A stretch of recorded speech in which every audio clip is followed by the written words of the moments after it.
¿Qué tal? ¿Cómo están? Bienvenidos a la redacción abierta. Son las 12:30 de la mañana, las 11:30 en las Islas Canarias. Es 27 de marzo de 2019. No hace falta que les diga el año. Si tengo que decirles el año es porque no saben en qué año viven y entonces mal vamos. Pero en fin, efectivamente es miércoles, es 2019, es marzo y es día 27. ¿Qué ha ocurrido hoy? ¿Qué está ocurriendo estos días en la política española? Bueno, pues que estamos más orientados a la política internacional, a una absurda riña, un rifirrafe que por el momento está quedándose para los medios de comunicación y para los opinadores, es decir, el grueso de... Raquel, ¿estamos en directo? El grueso de la política española y mexicana aún no han entrado a dirimir esta controversia, esta polémica. Sí que es verdad que el ministro de Asuntos Exteriores del Reino de España, Josep Borrell, ha dicho que, en fin, que no tendría demasiado sentido que nosotros pidiéramos disculpas a los mexicanos, y el presidente de la República de México, de los Estados Unidos mexicanos, Manuel López Obrador, pues ha solicitado hace 48 horas públicamente que los españoles le pidiéramos disculpas. Pero es cierto que el debate político aún no se ha envenenado. Es decir, no ocurre como por ejemplo con Venezuela, que los exabruptos del régimen chavista han soliviantado a la clase política española. Por el momento el perfil de ambos gobiernos es un perfil bajo y aún no puede hablarse de conflicto diplomático abierto. Pero sí es cierto que la prensa tanto española como mexicana, y vamos a poder verlo en los próximos minutos, sí que recoge, además de manera muy profusa y en titulares bastante destacados, lo que está ocurriendo entre nuestro país y entre los Estados Unidos mexicanos. Saben ustedes que Manuel López Obrador es un político, el presidente de México, además un presidente recientemente elegido, que nada más serlo. Pedro Sánchez, nuestro presidente del gobierno ahora en funciones, estuvo en el Distrito Federal para visitarle y nadie podía esperar que este hombre saliera por donde ha salido.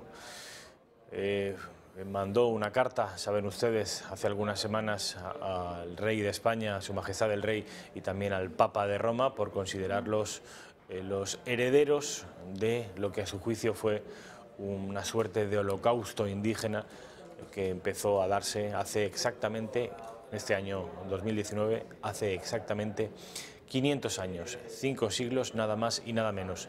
Viendo este buen hombre que ni desde el Vaticano ni desde la Zarzuela obtenía una respuesta, lo que hizo fue hacer pública esa carta y exigir públicamente unas disculpas por parte del Reino de España.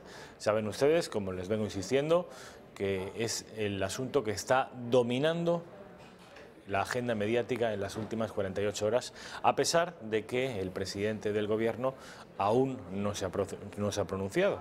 Tampoco desde la Casa Real, si bien es cierto que la Casa Real no suele atender a este tipo de polémicas.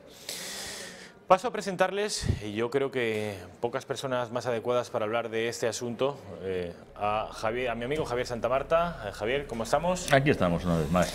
Cada vez más moreno. ¿Cómo es posible esto? Bueno, en la sierra pues uno sigue disfrutando de este tiempo primaveral y maravilloso que tenemos, y entonces pues aquí estoy de lo más estos aires serranos. Es que yo me veo, cada vez que me veo en la tele, ahora mismo estoy viendo, tenemos un monitor, tanto Javier como yo, que compartimos y nos podemos ver, y yo parezco Iniesta, y este señor cada vez se parece más a Julio Iglesias, y es algo que me frustra. Raquel, ¿no podrías aplicarle algún efecto para palidecerle? O ponerle algo, no sé, tierra de Egipto. Posible. O a mí una suerte de...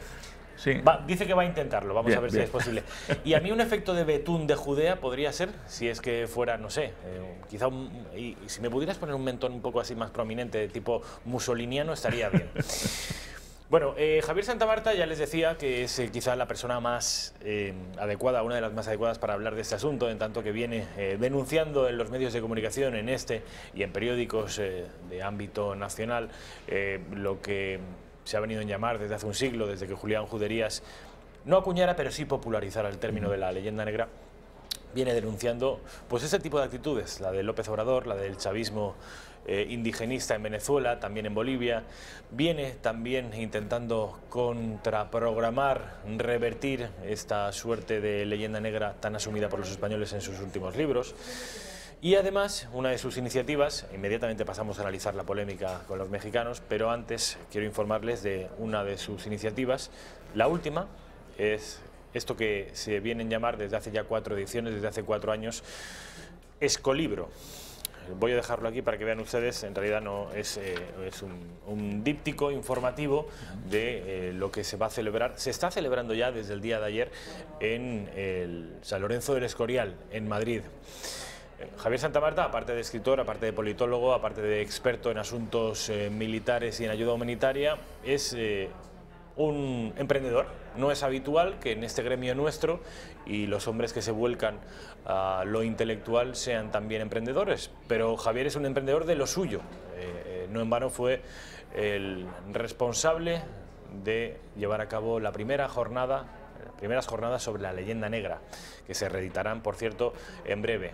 Estas son la cuarta edición de este Escolibro, que, Javier, te pido que nos expliques, porque puede interesar a todos los madrileños y a todos los que estén cerca de San Lorenzo del Escorial, que acudan a esta exposición de libros, de conferencias, Cuéntanos, ¿en qué consiste? Pues va a ir mucho más allá. La verdad es que ya ayer el ABC ya lo tildó ya vamos, el evento cultural y literario de la primavera, el que va a dar inicio incluso antes de San Jordi, que ya está cercano, a la Feria del Libro, a muchas fines que vienen, pero son 2 semanas nada menos, con 2 fines de semana completos, para que también incluso pues gente efectivamente que no vive en Madrid, porque todas las tardes a las 18 horas y a las 19 pues tendremos autores, tendremos mesas redondas. Pues lo que queremos hacer no sea la típica presentación del libro al uso, sino que los autores estén hablando sobre temas, sobre asuntos que les pueden interesar y que además tengan la posibilidad de hacer debates y coloquios con todos aquellos que vengan a la Casa de Cultura de San Lorenzo del Escorial, ahí en la calle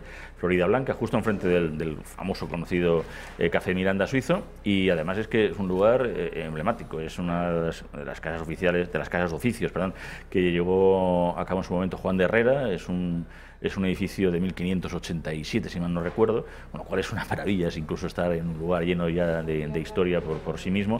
Y ayer, bueno, pues hicimos la inauguración con un grupo, un cuarteto de flautas traveseras de la Escuela de Maestro Alonso, de San Lorenzo del Escorial, porque es importantísimo, la música también es importante, además va a haber también aspectos musicales, va a haber radio. Estuvo Pepe Villuela, que presentó su bestiario de teatro. Pepe Villuela no le conocemos mucho, pero aunque sea efectivamente un cómico o un payaso, como lo hemos visto todos, bueno, es licenciado en Filosofía y Bellas Artes y ha escrito este bestiario de teatro como poeta, que él quiere considerarse sin querer serlo, una persona muy, muy agradable, y tuvimos ya un lleno total y vamos a empezar ya desde estas tardes a un fin de semana. El primero va a ser completamente de historia y el segundo va a ser completamente dedicado a la poesía.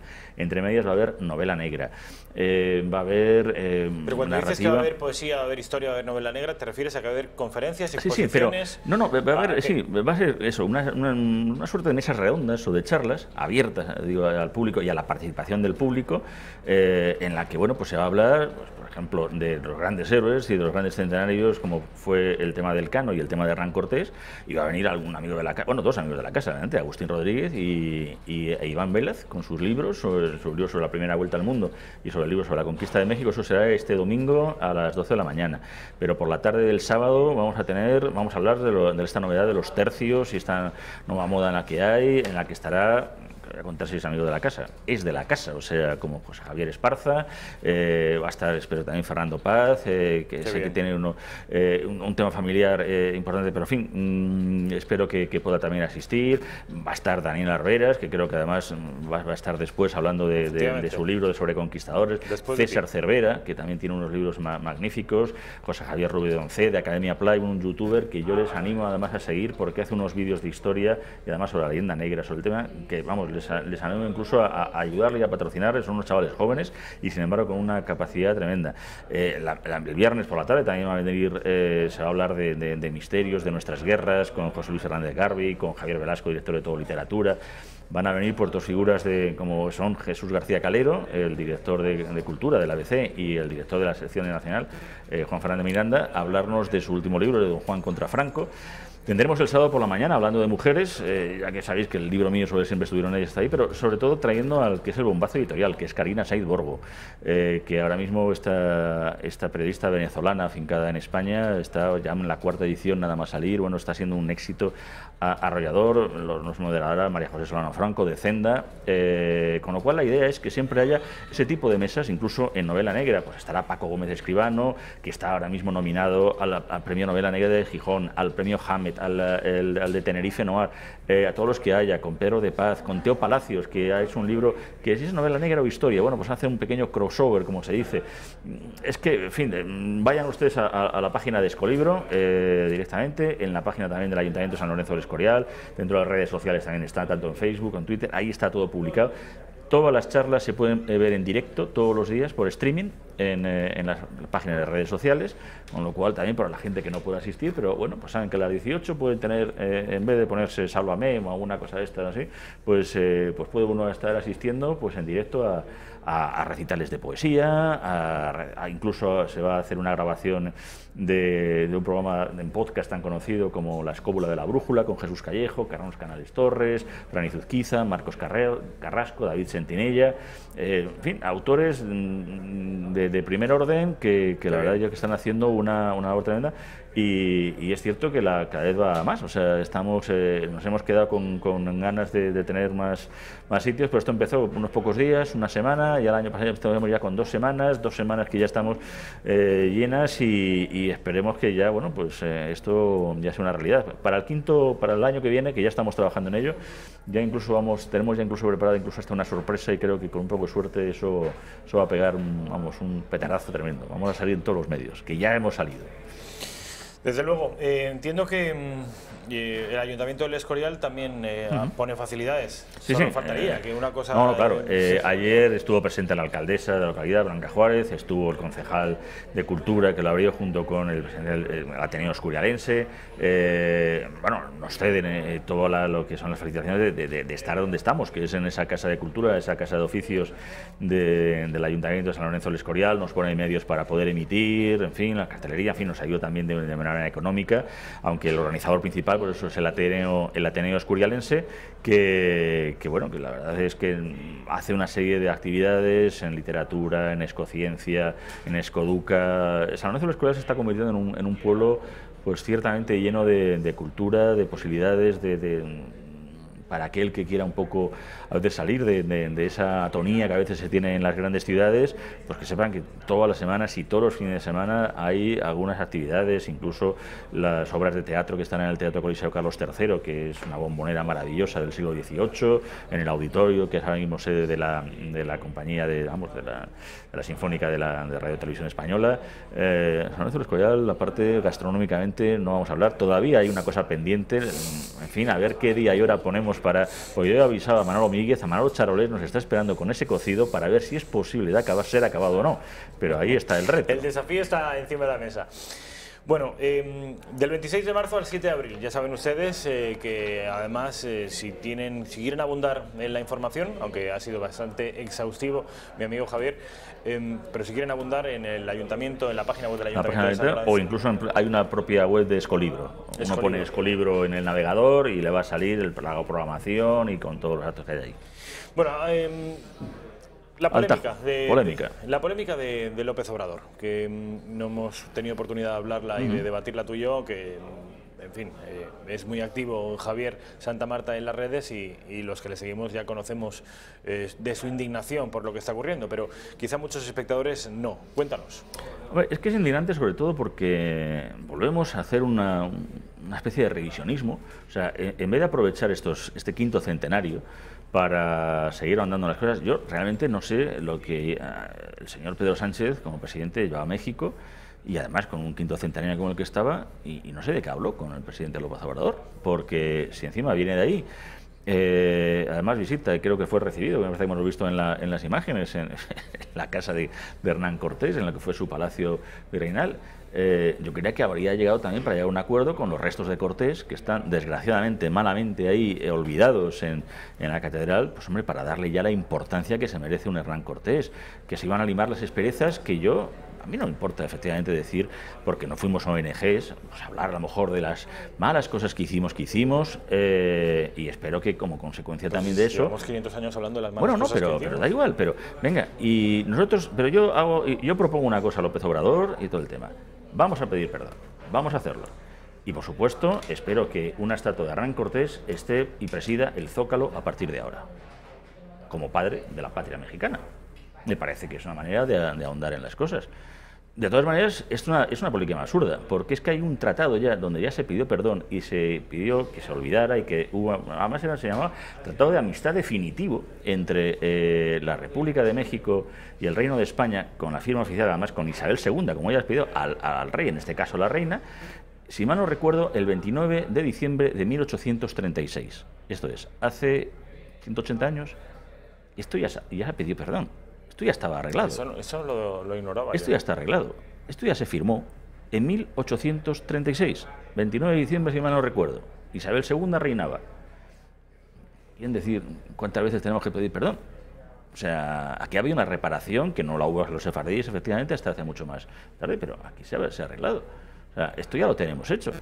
Claro, seguir ahondando, y además bueno, ya sabemos, o sea, me encanta, en fin... Quiero recuperar, porque claro, es que la izquierda, bueno, la que se llama izquierda, yo es que lo siento, en honor a mi abuelo, que fue detenido por izquierdista, yo no puedo llamar a esta gente izquierdistas porque no sé lo que son, porque es que lo que tienen es un odio atávico a España, a todo lo que sea español, y así está ya Podemos, se ha lanzado así a... Has visto Yone Belarra, ¿no? Efectivamente, claro. Hombre, es una cosa tremenda. Yo es que además no acabo de entender, porque para este tipo de izquierda resulta...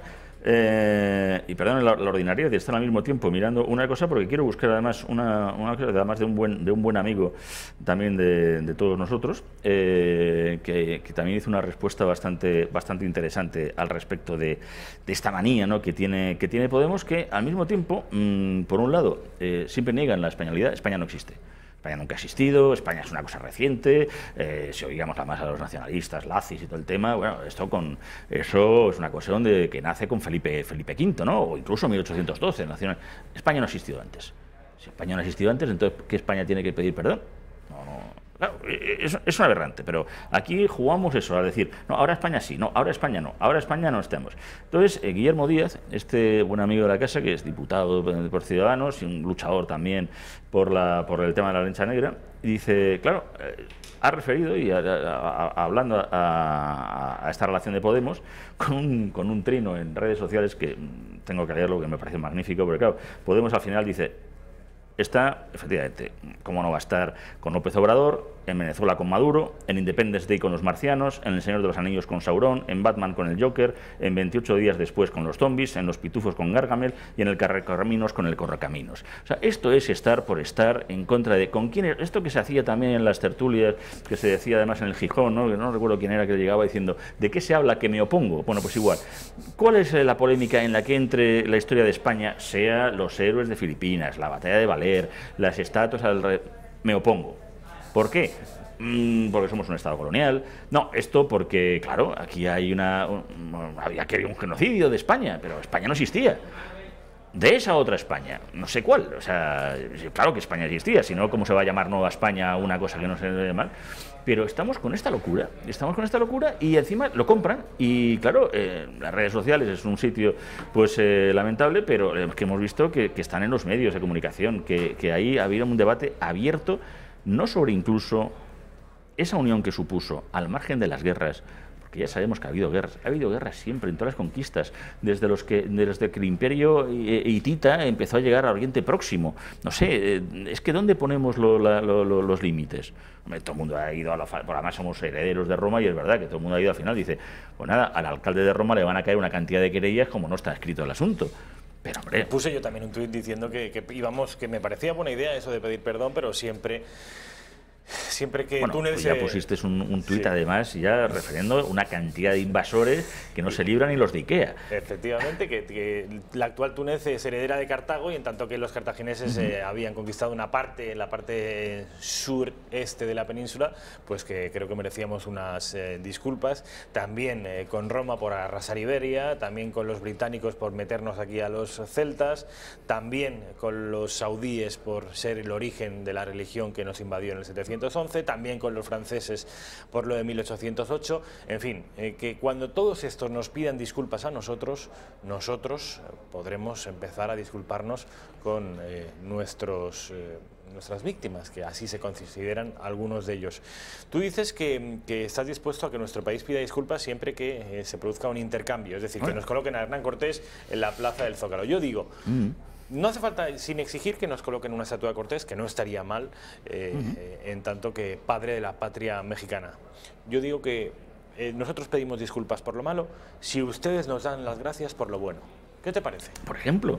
Pero si Porque es que... lo bueno, ¿qué es lo bueno? No, pero es que lo bueno son muchísimas cosas. Digo, la de las universidades, la imprenta, o sea, porque ahí lo que se empezó a hacer, además, aparte de hospitales, todo el tema, hombre, claro, ya encima que va... Hombre, ya, vamos a ver, pero si es que no se hacía además para los colonos, es que se hacía para el pueblo, para la gente de ahí, porque enseguida...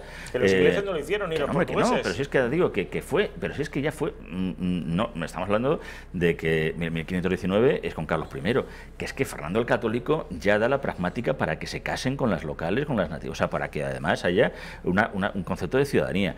Cuando además, porque claro, la conquista de México, y la recomiendo evidentemente el libro de Iván Vélez, que además si vienen ustedes este domingo a San Lorenzo del Escorial, además se lo va a poder firmar, que mañana de domingo tan buena hablar sobre Elcano y sobre Cortés, pero es que fue una cosa mucho más compleja, y además con muchos aliados, entre ellos es verdad que se cuenta mucho de los tlaxcaltecas, pero es que Tlaxcala evidentemente dice, bueno, yo ya entonces soy por tanto parte de la corona de España, y se le dio importancia de fuero juzgo a esa ciudad porque era española y se convirtió en una ciudad española, claro. O sea, entonces dice, estos que no eran mexicanos, bueno, eran mexicas, pero claro, es que la cosa es un poco más compleja. Quiero incluso leer una serie de datos porque no quisiera equivocarme en ninguno, porque es muy importante. Porque como estamos hablando de que arrasamos con su cultura, como genocidas somos malísimos, porque está clarísimo que teniendo en cuenta que los porcentajes de indígenas originales que siguen en América va de entre el 60 y el 80%, en Estados Unidos creo que supera levemente el 1%, en Estados Unidos es el lugar. Bueno, el resto, bueno, como genocidas somos malos, pero como de estructuras de culturas ya somos todavía mucho peores, porque la primera gramática en nahual, que ya saben ustedes que es lo que hablaban los mexicas, los aztecas, en fin, aunque había muchas más lenguas mesoamericanas, pero esa primera gramática fue escrita en 1531 por los franciscanos. Extraña forma de quererse cargar una cultura. Luego hubo varias ediciones más, porque se fueron ahí recopilando, pero incluso en 1540, Fray Bernardino de Sahagún, otro libro que además lo recomiendo, porque hay unas ediciones muy buenas hechas para leer, compila en 12 volúmenes toda la cultura mexica, se llama el Código Florentino, y luego también nosotros podemos encontrar, aparte del Código Florentino, pues la historia verdadera de la Nueva España de Bernardino de Sahagún. Es un dechado de erudición increíble. En 1570, un fascista llamado Felipe II decreta que el náhuatl debe convertirse en la lengua oficial en la Nueva España. Somos un desastre como genocidas, como destructores de culturas. Yo no sé cómo vamos así por el mundo y tenemos que pedir más perdón, es cierto. Perdón por lo tontos que somos. ¿Cómo crees ¿Qué crees que es lo que ha movido a López Obrador para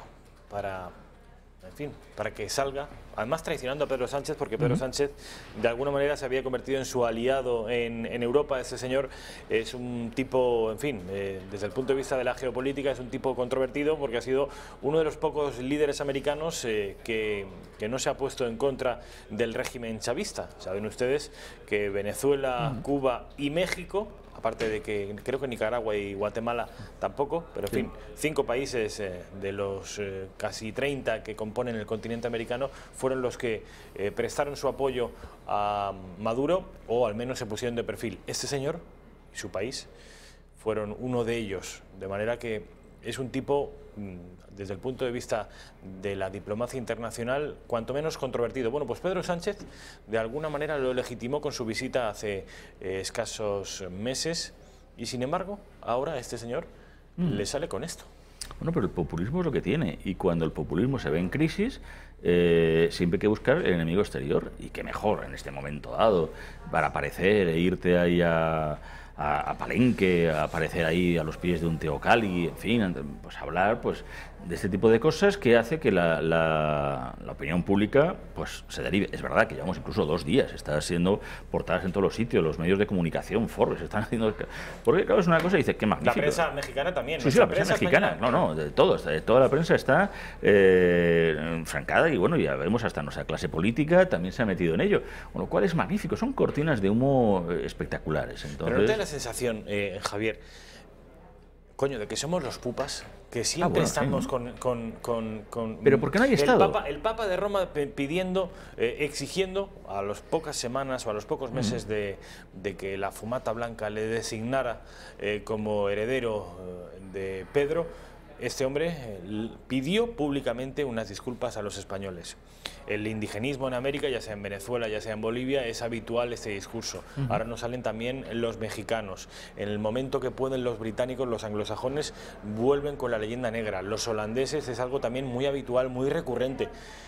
Yo creo que no existe un país en el mundo donde su condición de nación moderna, democrática y occidental sea puesta en duda de manera tan permanente y tan reiterada. Pero eso, alguien podría hacer, un espectador ajeno, alguien podría decir, coño, a ver si es que las cosas no las habéis hecho bien del todo, porque todo el mundo os tiene manía. No, yo creo que esto es bueno, yo empiezo a pensar que es bueno. Esto quiere decir, vamos a ver, si uno no tiene enemigos, es un desgraciado. O sea, y uno se valora por los enemigos que tienen. Si estamos viendo que al final todo el mundo acaba queriendo comprar ese lenguaje casi de odio hacia lo español. En el fondo estamos hablando de lo que es un concepto que además escribí incluso también un artículo en El Mundo, que es hispanofobia. Pues ese concepto de hispanofobia es el que se está vendiendo. Pero eso es bueno, quiere decir que somos importantes. El problema es que nosotros no nos... el problema de los propios españoles es que nunca nos hemos querido ver... A veces nos pasamos con pasamos al péndulo, no somos muy pendulares. No, tenemos que darnos cuenta de que hemos sido imperio, que hemos hecho cosas muy malas y cosas magníficas. O sea, el desarrollo de las universidades, de la imprenta, de un humanismo espectacular basado en el humanismo cristiano, con esas universidades que también además estaban aquí como base de todo, con la Escuela de Salamanca, que es la base de la ciencia moderna, con la Escuela de Traductores de Toledo, tantas y tantas cosas de las que, es verdad que hemos hablado muchas veces y son recurrentes. Aquí es la cuna del parlamentarismo, reconocida por la UNESCO, reconocida incluso en el Reino Unido, donde ellos se creen que, bueno, no se creen, lo que pasa es que saben vender muy bien. Nosotros no sabemos vendernos, ese es el problema. Y nunca hemos tenido un concepto de Estado, porque de pronto parece que AMLO habla en nombre de México, y aquí empezamos también a coger facciones al respecto. Es verdad que muchos mexicanos y muchos catedráticos y intelectuales mexicanos, historiadores, han dicho que esto no puede ser así, porque lo que no quieren hacer es convertirse en causa de un apoyo político puntual de un político que quiera utilizar esto. Pero en general, vamos a ver, no es el Papa Juan Pablo II. Esta era otra cosa. Sí. Este era un hombre enamorado de España, ¿eh? Pues en el 92 fue el primero también que pidió unas disculpas por todas las atrocidades. ¿Estás seguro de esto, Javier? Caña y pincho de tortilla. Caña y pincho de tortilla. Siempre estamos en unos aspectos, dice, pero yo creo... Caña y pincho de tortilla. Juan Pablo Yo II. he escuchado a Juan Pablo II venerar a la tierra de María, dar las gracias de manera explícita, que aún está porque este Papa haga lo mismo por el catolicismo las diferencias son evidentemente muy grandes, pero por eso que incluso hasta alguien como Juan Pablo II... Pero es que creo recordar incluso que a Juan Pablo II le preguntaron por la controvertida difusión del catolicismo por parte de España, y defendió públicamente la evangelización. Pues en el 92 el Espíritu Santo estuvo un poco despistado. ¿Ah, sí? Estuvo un poco despistado. Eso no quiere decir efectivamente que fuera un enamorado de España, es uno de los lugares además donde contamos con una... Sí, y es tenemos aquí la estatua, yo tuve además la ocasión de estar en uno, pues yo creo que en el último acto que estuvo aquí en España y en Cuatro Vientos, pero bueno... En fin, las cosas a veces... pero por eso, porque parece que hay una permanente idea de decir, bueno, vamos a intentar ser humildes, vamos a intentar... Y ojo, reconocer que claro que se hicieron atrocidades, y en nombre de un Dios que desde luego no es de bondad y no es de lucha ni de...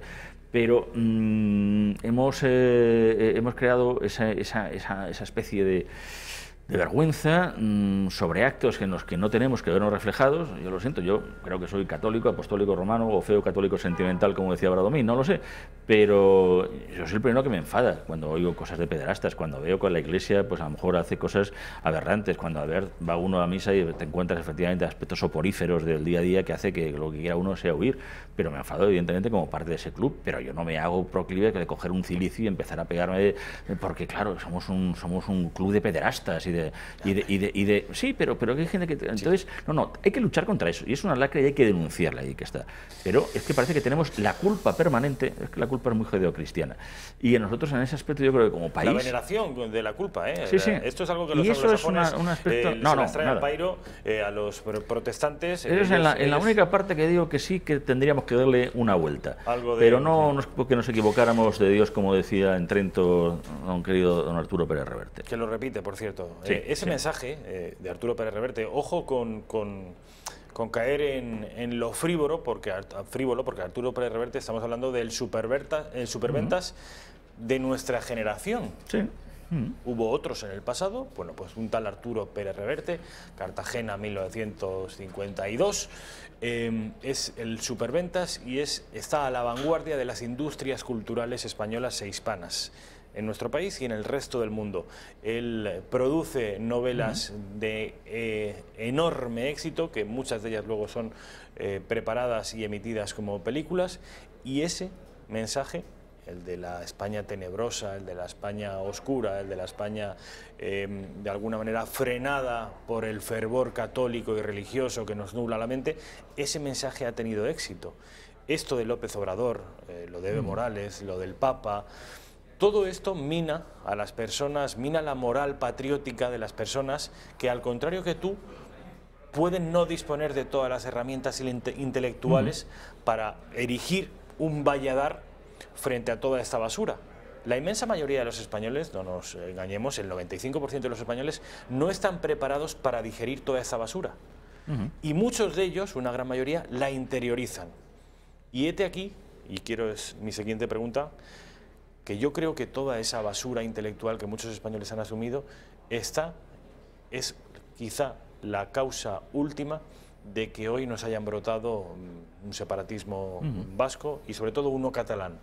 Los españoles no tenían anticuerpos para defenderse frente a un virus semejante. Y sobre todo que a lo mejor hemos tenido durante muchos años también una clase política que cuando, con perdón, la cagaban, decían que, claro, es que España no tiene cultura democrática, no tiene tradición democrática. No, es mentira. Es mentira, o sea, la tenemos muy buena. Usos y costumbres estuvieron y tal, y no podemos al final, ese periodo de la época de Franco, que parece que es el comodín perfecto para cualquier cosa, intentar, pues eso, esconder lo que hubo, lo que fue el siglo XIX, lo que fue una revolución tan importante como la española también, con su cuestión de 1812, que salió mal también a costa de ese afrancesamiento, que muchos dicen, nos equivocamos y los franceses estaríamos muy bien. Pues fueron los franceses quienes pusieron a un rey absoluto con los 100.000 hijos de San Luis y acabaron y fueron liberticidas en 1823 con los auténticos liberales. Con lo cual, es que la historia hay que conocerla. Hay que conocer las leyes de Burgos. Siempre hablamos de Bartolomé de las Casas, un señor encomendero con negros, porque es lo que quería, que decía que quitamos a los indios, pero para llevar negros, esclavista. Y no recordamos al grito de Montesinos. No recordamos todos los que fueron efectivamente en un momento dado, tras la controversia de Valladolid y lo que supusieron las leyes de Indias, las leyes de Burgos, la Junta de Valladolid. Todo eso es espectacular. No se ha dado desde Cicerón con sus catrinarias con Roma. Y eso es también España. Y el parlamentarismo de León. Y el parlamentarismo de León. Y la calle por donde se ubica, por ejemplo, la Casa de la Cultura de Florida Blanca. Florida Blanca, el conde de Florida Blanca también. Hay un mundo riquísimo ahí, por supuesto, que está por explorar, y que todos esos españoles de izquierdas, no digo que todos los españoles de izquierdas sean hispanófobos, pero sí hay una parte de los españoles de izquierdas que tienen una imagen muy negativa de su país por considerarlo el alfa y el omega de la... Sí, un lugar atrasado donde teníamos a un Jorge Juan. El siglo XVIII, que nunca se considera, es también un siglo de ilustración espectacular, pero, en fin, sé que muchos de ustedes han estado. Estoy pesado con lo de San Lorenzo del Escorial, parece que les estoy haciendo... Pero no porque sea la feria, cuando quieres... váyanse ustedes un día y sobre todo céntrense en lo que es la Biblioteca San Laurentina, que les expliquen bien esa biblioteca. Si eso es la biblioteca de un país atrasado, oscurantista, tenebroso, de verdad que les pago yo también el cocido en el charolés si son ustedes capaces de mantenérmelo al lado de la esfera armilar que hay ahí, que es una de las maravillas de la cultura y de la ciencia en España. Por favor, dejemos ya esto. Javier Santamarta, creo que... Indignadísimos algo, pero al mismo tiempo animado, sí, porque es que hay que hacer... Y muy hermoso epílogo ese que acabas de firmar, que alguien vaya a la biblioteca de San Lorenzo de Escorial y que luego tenga los arrestos para decir, bueno, eso es propio de la Turquía, de Europa o en fin, de un país, no tiene por dónde cogerlo. Lo que pasa es que fallamos, como siempre, en la propaganda. Consideramos que al tener la razón no es necesaria machacar a los demás con nuestras virtudes. Bueno, pues va a ser que sí que es necesario, y la diplomacia española, el Instituto Cervantes, las Reales Academias de España deberían estar funcionando a todo lo que puedan dar para intentar revertir toda esta oleada de basura que intentan escupir sobre nosotros. Javier, te veo la semana que viene. Muy gracias. Ya saben ustedes, Escolibro, que ya está desde ayer funcionando. Escolibro.es, es la página web. Ahí se puede ver toda la programación y todo lo que uno quiera. Y vayan y háganse un poquito de... empápense de historia de España, de la verdadera, y luego háganla saber a sus hijos, a su esposa, a su marido, a sus primos, a sus nietos.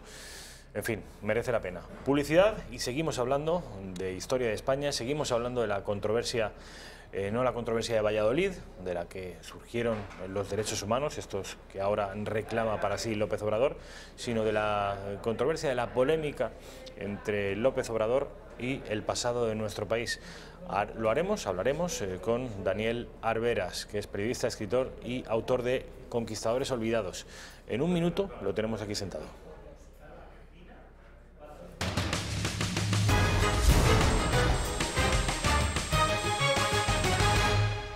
¿Qué tal? ¿Cómo están? Pues ya estamos de nuevo en la redacción abierta de Intereconomía. Es la 1:10 de la tarde y estamos en presencia de Daniel Arberas. Daniel, ¿cómo estás? ¿Qué tal, Rafa? Muchas gracias. Gracias por venir. Gracias a ti. Además, no sé si ustedes, que muchos de ustedes me siguen en Twitter, habrán visto que esto de Daniel ha sido una cosa muy improvisada de hoy y me ha venido, pero en fin, como anillo al dedo.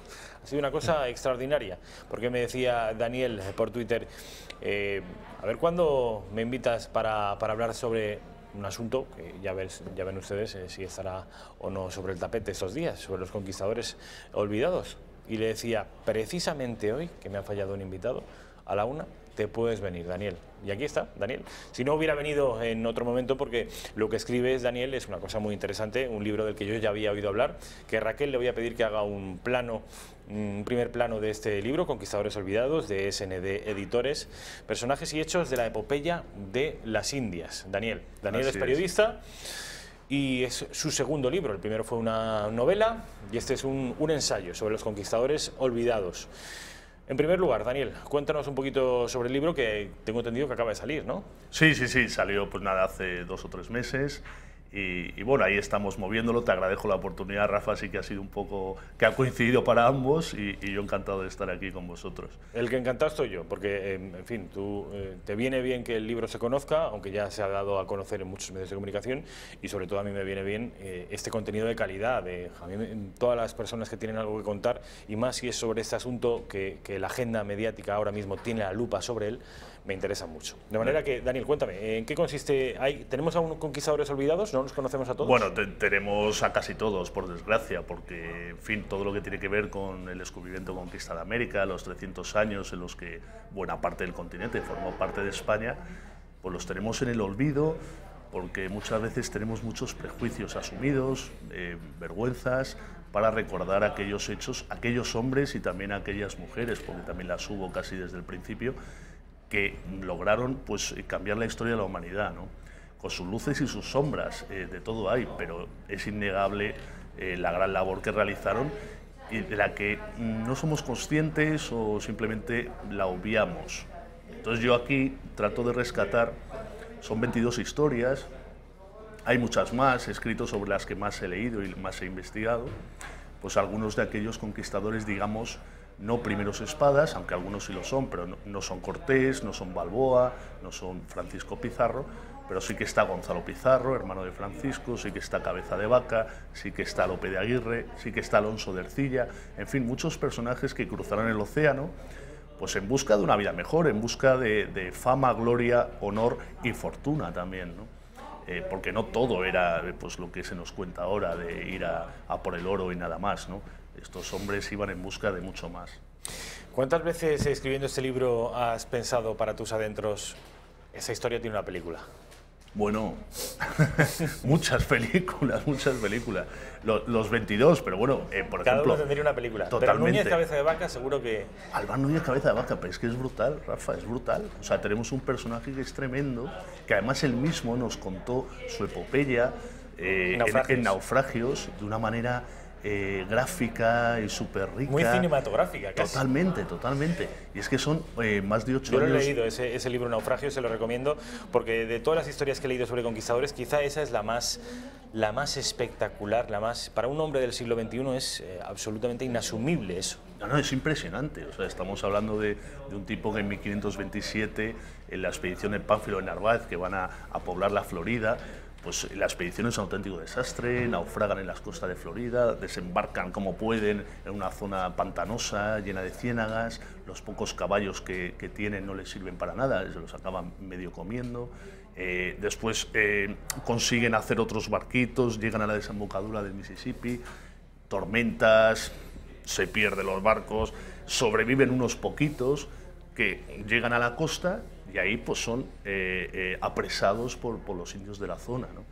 Y son maltratados, sometidos a cautiverio y a trabajos. Cabeza de Vaca es uno de ellos. Y lo que vive este hombre vive de todo. O sea, solo le salva una mezcla de astucia, de afán de supervivencia, casi un milagro divino, ¿no? Porque él primero es maltratado y sometido a trabajos súper duros en una climatología adversa. Después, por un azar del destino y por quizás la creencia de aquellos indios de que, bueno, aquellos barbudos quizás tenían algún poder sobrenatural, le piden como que ejerza de médico, de curandero, porque hay pues algún personaje de allí que está muy enfermo. Y Cabeza de Vaca lo cuenta y dice, pero si yo no era ni médico ni nada, ¿y qué hacía yo? Pues yo me santiguaba, rezaba un Padre Nuestro, le tocaba así, no sé qué. Bueno, y parece que por sugestión del propio paciente o de lo que fuera, pues el hombre mejora, ¿no? Y a partir de ahí mejora su posición, le llaman de otros pueblos cercanos para ejercer como de médico curandero con otros españoles. Poco después empieza a comerciar entre diferentes pueblos de aquellos semínolas y demás pueblos de Norteamérica. Bueno, total, que al final, entre unas cosas y otras, pasan los años, al final consigue medio escabullirse, escaparse con otros 3, y 8 años después llega pues al norte de la Nueva España y se encuentra con una partida de españoles que no le reconoce y dice, pero ¿este quién es? O sea, es una cosa impresionante, ¿cómo no va a tener una película, ¿no? Y además esa es la primera parte de su vida, ¿no? La más famosa de Naufragios. Pero él después, claro, cuando llega a Nueva España le reciben por todo lo alto, porque le creían muerto hace años, él viaja a España y es reconocido por la corona, por su esfuerzo y su afán de supervivencia, y se le nombra gobernador del Río de la Plata, ¿no? Y él, pues ahí se embarca, llega allí, ¿y qué pasa? Pues que al final lo que pasaba muchas veces, ¿no? Que las propias disputas, tensiones entre españoles, además él siempre buscó proteger a los indios, cosa que algunos no veían del todo bien, fue denunciado ante la corte. Él parece que en la corte no tenía tantas influencias o gente que velara por sus intereses, y al final acaba desterrado, olvidado, pobre en su aldea española. Qué película, ¿eh? O sea, es impresionante, lo tiene todo, ¿sabes? Tiene aventura... Pero que nos haga Mel Gibson, ¿eh? No que nos lo haga Almodóvar. No, sí, efectivamente, hay que tener mucho cuidado quién lo hace, ¿no? Gonzalo Guerrero. Gonzalo Guerrero. ¿Este hombre quién es?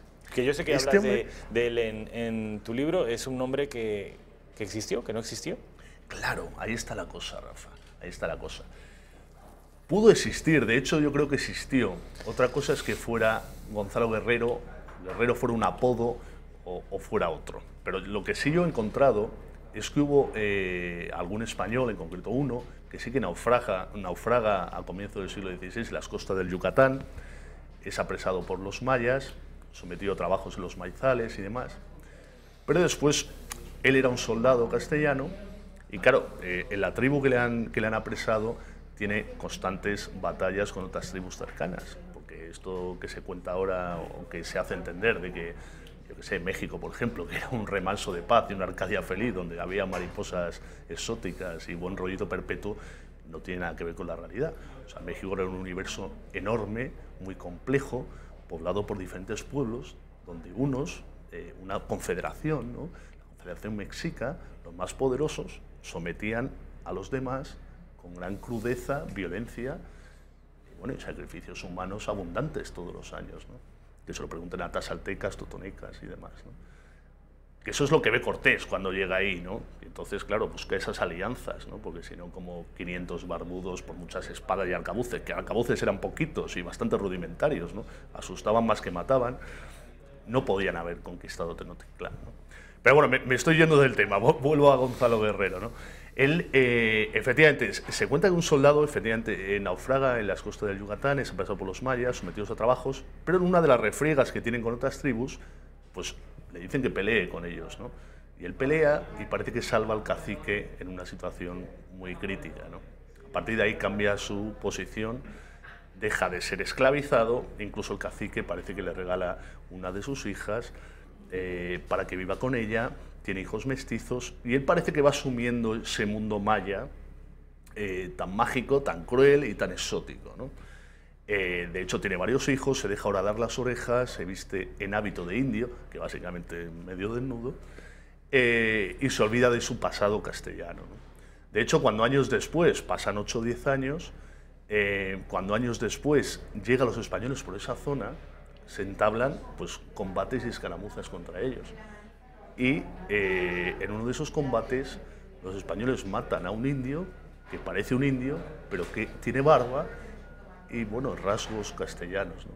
Y ese es el Gonzalo Pizarro, el Gonzalo Guerrero, perdón, que nos han contado, aunque yo, bueno, en mi libro lo que he hallado es algún documento del gobernador de Honduras, donde cuenta que han encontrado el cadáver de un hombre de estas características, aunque él lo llama de otra manera, entonces quizás no era Guerrero o era otro, pero hombre, sí que hubo un español que le pasó todo esto, que también es una película tremenda, y que, pues digamos que cambió su mundo por otro mundo en el que a la fuerza fue apresado, pero después se integró ahí como... Se mimetizó con... Básicamente. Bueno, como les digo, Daniel Arberas es una persona que acaba de escribir, un periodista que acaba de escribir un libro que tiene mucho que ver con la polémica y la controversia de nuestros días. López Obrador ha acusado a los españoles de todo tipo de salvajadas por las que deberíamos arrepentirnos y en un acto de constricción, 5 siglos después, pedir disculpas a los mexicanos. Estas fueron las palabras del presidente de México. Y sin pedir nada a cambio más que el perdón por agravios, nos reconciliamos, porque no solo es pedir esto al rey de España, al Papa Francisco, que dicho sea de paso, ya lo ha hecho. Es un planteamiento que estamos haciendo, que pensamos conveniente para hermanar más a nuestros pueblos. Una relatoría de lo sucedido y a partir de ahí, de manera humilde, aceptar nuestros errores y pedir perdón.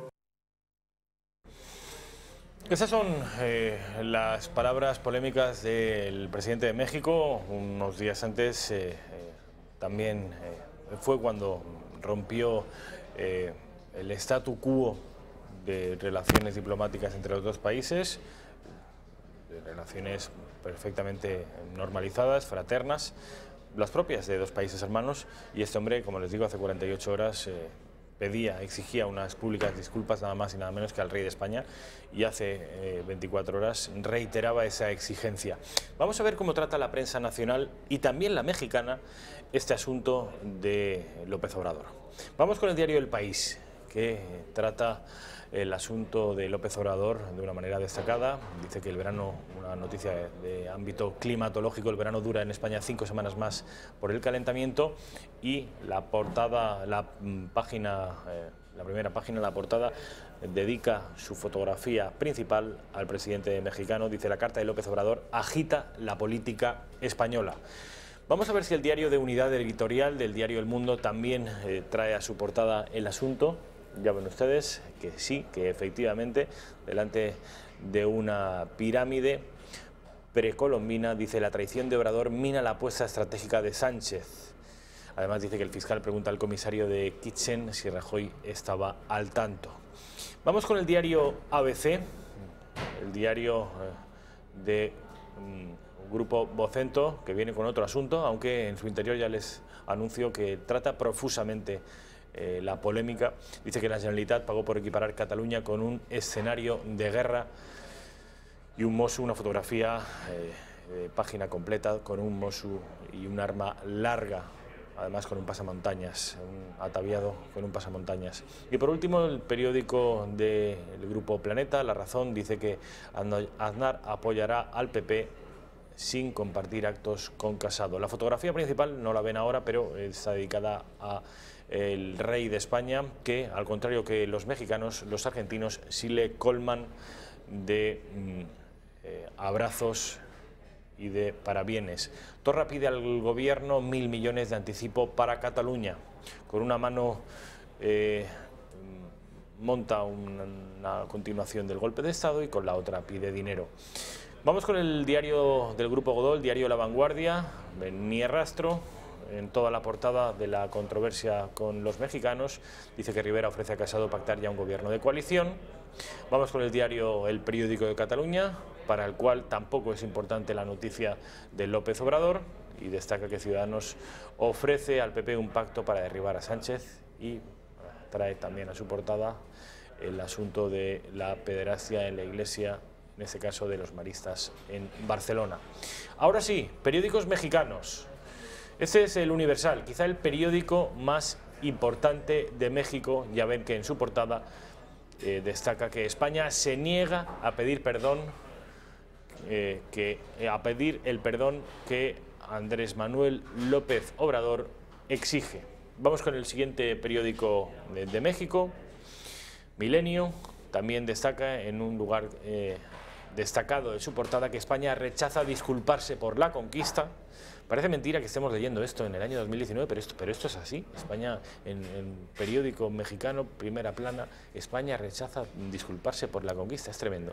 Y por último, hemos escogido un periódico mexicano más, de los editados en el Distrito Federal, El Sol de México, que dice que exige que el rey y el papa pidan perdón. Andrés Manuel López Obrador protesta por la conquista. Daniel, ¿qué te parece esto? Me parece un poco de locos, ¿no? A mí me parece alucinante lo que tú decías, que en el 2019 estemos viendo estos titulares. Te deja perplejo, ¿no? O sea, 500 años después que vengamos ahora con estos temas, ¿no? O sea, yo no sé, López Obrador, ¿sabes? O sea, no Chicuchuli Caluglu. O sea, es impresionante, ¿no? Un tipo que es más blanco que tú y que yo. pero en fin, yo solo lo interpreto, bueno, como una... No sé, al fin y al cabo es un político, populista, una maniobra de distracción, ¿no? Porque México tiene gravísimos problemas internos, ¿no? Pero, en fin, no tiene ningún sentido. Pero es que además... ¿hay algún motivo por el que debamos disculparnos? No, pero y menos... ¿Algo de razón puede tener este hombre? Pregunto. Hombre, tienes razón en que como toda conquista, estamos hablando de hace 500 años, tuvo luces y también tuvo sombras. Y claro que hubo abusos y crueldad. Pero no tiene ningún sentido venir 500 años después a pedirle al rey de España, el Borbón Felipe VI, pero no tiene nada que ver con aquello, y al Papa de Roma que pida disculpas por aquellos abusos y tal, que ellos no tienen nada que ver con ello. Además, es que el México actual, pero si es que no existiría sin la llegada de Cortés y aquellos primeros españoles. Es que existiría otra cosa muy diferente, no sabríamos hacia dónde habría derivado, pero lo que había cuando Cortés llega es lo que antes te contaba. Eran diferentes pueblos que guerreaban entre sí en el que había señores y sometidos, guerreros y sacerdotes, verdugos y sacrificados. Eso era México, entre comillas, ¿no? O sea, un universo muy violento en el que se cometían actos de barbarie pues, de una manera cotidiana, ¿no? Entonces, claro, ¿a qué mexicanos pedimos perdón? Pero si los mexicanos, la inmensa mayoría de los mexicanos son los descendientes de aquellos conquistadores mezclados con los indios que poblaban aquellas tierras, ¿no? No lo sé, es absurdo, ¿no? Es absurdo Quiero que escuches, Daniel, dos declaraciones. Raquel, me gustaría que viéramos al presidente del Partido Popular, a Pablo Casado, y que me ligues esas declaraciones, ese testimonio, con Carmen Calvo. Los dos hablando sobre el mismo asunto, sobre lo pertinente o no de pedir disculpas a los mexicanos. Es de una ignorancia absolutamente escandalosa y sobre todo es una auténtica afrenta contra España y contra su historia. Que venga un presidente de México a decir que España hizo toda clase de barbaridades en ese país hermano y amigo es algo que yo no voy a admitir. Yo recomendaría al presidente de México que leyera Valle Inclán y que recordara cuando este célebre escritor decía que en México precisamente está el más puro ejemplo de España. Bueno, el Gobierno ha reaccionado como corresponde a un país de la importancia y del prestigio del nuestro, con una posición clara del Gobierno a través del Ministerio de Asuntos Exteriores, pero el jefe del Estado, el rey Felipe VI, no tiene que pedir perdón a ningún país y no va a ocurrir esto, cosa que ha dejado claro el Gobierno en el comunicado que desde ayer tienen ustedes del Ministerio de Asuntos Exteriores. Estos son los representantes de los dos principales partidos de nuestro país, Partido Popular y Partido Socialista. Ciudadanos ha hablado también en la misma línea.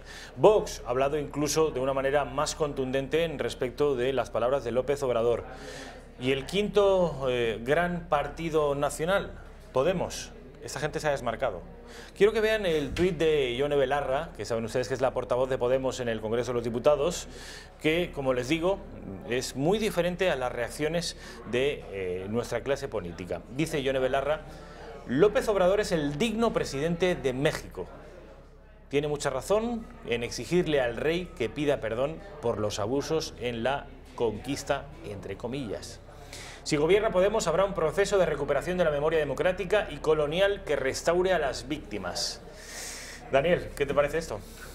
Bueno, no me sorprende en absoluto, ¿no? Porque Podemos... ¿Qué le pasa a esta gente? ¿Qué le pasa a una parte de la izquierda con la historia de su país? No, porque no les gusta, no la asumen, no sienten orgullo ni legítima interés por conocerla y no sé, su tinte ideológico lo contamina todo, ¿no? Y claro, si lo que no podemos hacer es juzgar hechos de hace 500 años con la mentalidad del siglo XXI, porque así no funciona, porque aquellos eran hombres y mujeres de su tiempo, que se encontraron con un mundo muy diferente al que ellos conocían, y era normal que actuaran como actuaron, lo que tampoco sirve de nada es impregnar tu opinión del siglo XXI con un marchamo ideológico pues, actual, ¿no? Y además radical, ¿no? O sea, no tiene ningún sentido. Yo esto de Podemos, bueno, en fin, no me sorprende en absoluto. Tampoco he escuchado a alguien del PNV, ¿verdad? Que también... Sí, vamos a ver inmediatamente a Aitor Esteban, pero antes quiero que tengan, que conozcan una frase que yo la extraje de una entrevista que le hice personalmente a Iván Vélez, a mi amigo Iván Vélez, que saben ustedes que ha publicado un libro muy recientemente que se llama La conquista de México, una nueva España, y después de esa entrevista el extracto que yo coloqué como titular es: Iván Vélez, : efectivamente en México hubo un genocidio. Hernán Cortés cesó con el genocidio. El genocidio es precolombino, se estaba produciendo antes de la llegada de los españoles. Los españoles lo que hacen es acabar con ese genocidio. Quiero que vean esta imagen, es una ilustración que dice mucho de lo que allí se producía durante aquellos días. Un sacrificio a los dioses en los que se extraía con el cuerpo vivo del desgraciado sujeto el corazón que latía aún en las manos del hechicero, y luego el cuerpo moribundo duraba su suplicio unos cuantos segundos más después de haberle extraído el corazón, se dejaba caer de lo alto de la pirámide. Esta fue la realidad que se encontraron los españoles al llegar a esa Arcadia feliz en la que los ríos emanaban leche y miel del actual México. Aitor Esteban, Partido Nacionalista Vasco. Se podrán imaginar lo que dice esta gente. Bueno, pues esta gente que son nacionalistas, que muchos de ellos son antiespañoles, yo creo que su discurso, el de Aitor Esteban, es incluso más razonable que el de Podemos. Vean ese tuit. Este es el portavoz del Partido Nacionalista Vasco en el Congreso. Dice que no pasa nada por reconocer que en la conquista de América se hizo mucho daño. Y vean el vídeo que va inserto dentro de este tuit. ¿Es tan disparatado que se pida una petición de perdón?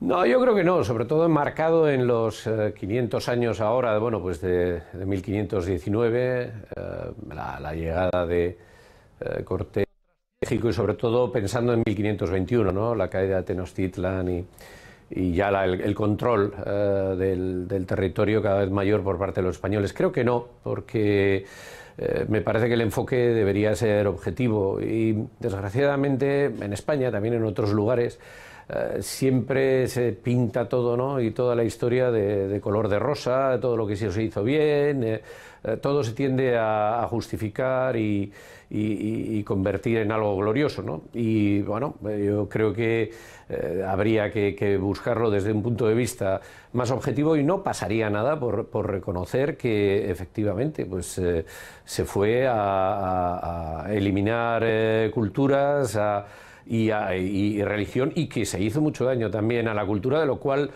hoy seguramente nos arrepentiremos, ¿no? Toda la desaparición de los códices mayas, de los cuales solo quedan 4 y se salvaron pues de milagro, ¿no? O bueno, pues las destrucciones de las pirámides, en Cholula, en el mismo Tenochtitlan, etcétera, etcétera.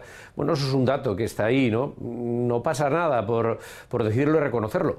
Claro que también al Estado mexicano le correspondería también no solo decirlo y hacer una declaración pues por masacres como la del pueblo yaqui, ya con un México independiente, sino también yo creo que deberían dar un paso adelante y defender bueno, la identidad indígena más allá de un mero cliché y un cartón, que es lo que el Estado mexicano ha hecho hasta ahora, sino defender pues, el mantenimiento de las lenguas indígenas hoy en día, de su propia identidad, darles realmente un valor, porque hasta ahora, bueno, eso del indigenismo ha estado muy valorado en México, pero en realidad al indio se le ha mirado con desprecio, imaginándolo.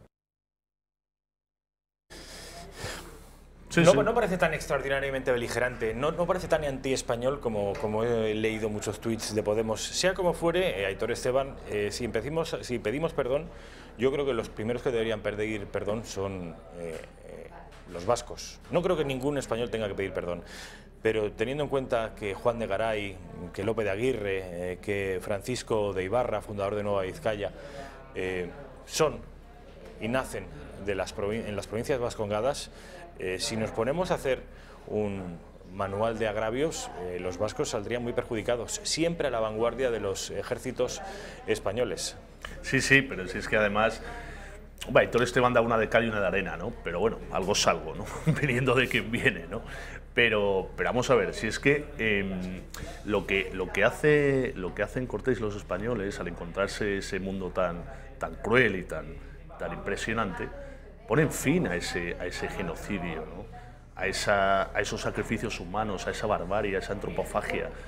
Entonces, claro, después se necesitaba la mano de obra de los indios, ¿no? para que los españoles se asentaran allí.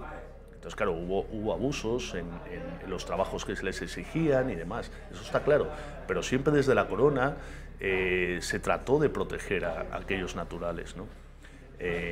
Las leyes de Indias fueron promulgándose desde muy temprano, protegían a los indios, tenían que trabajar una serie de horas, ser remunerados, En fin, y se instauró la figura muy pronto del protector de indios, al que los indios acudían y podían denunciar los abusos de encomenderos y conquistadores de aquellas primeras décadas, ¿no? De hecho, yo he leído pleitos y sentencias en las que indios, siempre en un escalón inferior, lógicamente, frente a los españoles terratenientes o que tenían concesiones de minas, apelan a la justicia, ¿no? A la justicia de Castilla, a la justicia de las leyes de Indias y las leyes castellanas, como cualquier vasallo de Castilla, ¿no? Y yo he leído sentencias en las que los indios ganan y frenan abusos de encomenderos o conquistadores porque no les pagaban su salario asignado, porque les hacían viajar a cientos de kilómetros de distancia, en fin, por muchos motivos. Y si no ganaban, conseguían demorar aquellos, digamos, abusos de los poderosos, ¿no? Pero bueno, te quiero decir, como en todo proceso, hay luces y sombras, pero eso de pedir perdón 500 años después es que no tiene ningún sentido ni va a ningún lugar. O sea, lo que hay que reconocer es contar la historia efectivamente de una manera objetiva, o por lo menos alejándote de aquellos hechos, leyendo e investigando más y contando bien lo que era el contexto de la época, la mentalidad de aquellos hombres, lo que se encuentran, cómo un castellano del siglo XVI va a entender lo que se encuentra en México.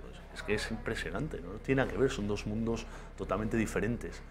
Y es así, o sea, no hay que darle más vueltas, pero tampoco hacer una demagogia barata, populista, radical, de que pidamos perdón porque no sé qué, pero pidamos perdón ¿por qué? Por detener los sacrificios humanos, la antropofagia, por llevar una lengua que hoy hablan 600 millones de habitantes en todo el mundo, por los hospitales, las iglesias, las universidades, los hospicios, los colegios. En fin, no tiene ningún sentido. Bueno, Daniel Alveras, que es el autor de este libro, Conquistadores olvidados, personajes y hechos de la epopeya de las Indias, SND Editores. Aquí lo dejo, aunque ya lo han visto y ya conocen un poquito cuál es el contenido de este libro. Lo vuelvo a dejar ahí para que lo vuelvan a ver ustedes. Ha sido un placer, como siempre. Igualmente, Rafa. Mil gracias por venir. Muchas gracias a ti. Ha sido un placer conocerte y conocer tu opinión acerca de esto que está ocurriendo en nuestro país y con México. Gracias. Muy bien. Gracias. Publicidad, y a la vuelta les dejo con mi compañero Miguel Gutiérrez Pérez, que trae nuevos invitados, como siempre.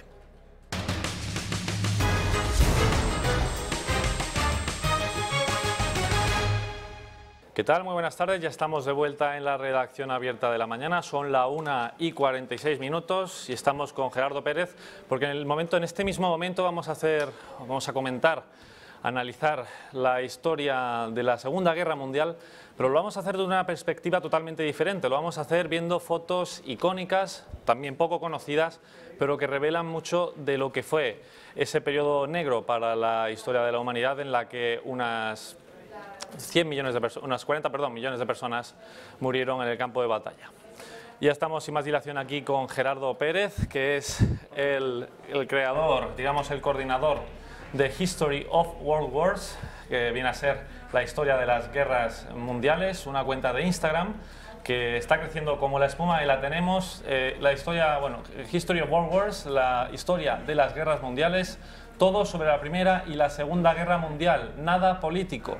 Imágenes a color que cuentan las historias originales escritas por el autor, que lo tenemos aquí. Ahí tienen ustedes las cuentas de Instagram por si la quieren seguir, está creciendo como la espuma, dado el buen contenido y las buenas explicaciones que aquí Gerardo nos cuenta sobre la Segunda Guerra Mundial, más que la Primera, pero bueno, también sobre la Primera.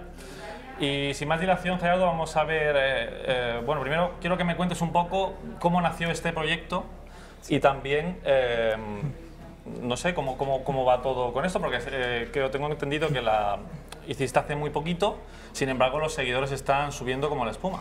Sí, bueno, Miguel, buenas tardes. El objetivo principal de esta cuenta es pues ser una ventana al mundo de esa historia que no nos cuentan en el colegio, ¿no? Es un poco lo que yo quiero mostrar. Son imágenes, como tú decías, a color de la primera mitad del siglo XX, principalmente los dos grandes conflictos mundiales, la Primera y Segunda Guerra Mundial, mostradas al mundo desde un punto de vista muy didáctico, con varios quiz que pueden responder, varios cuestionarios.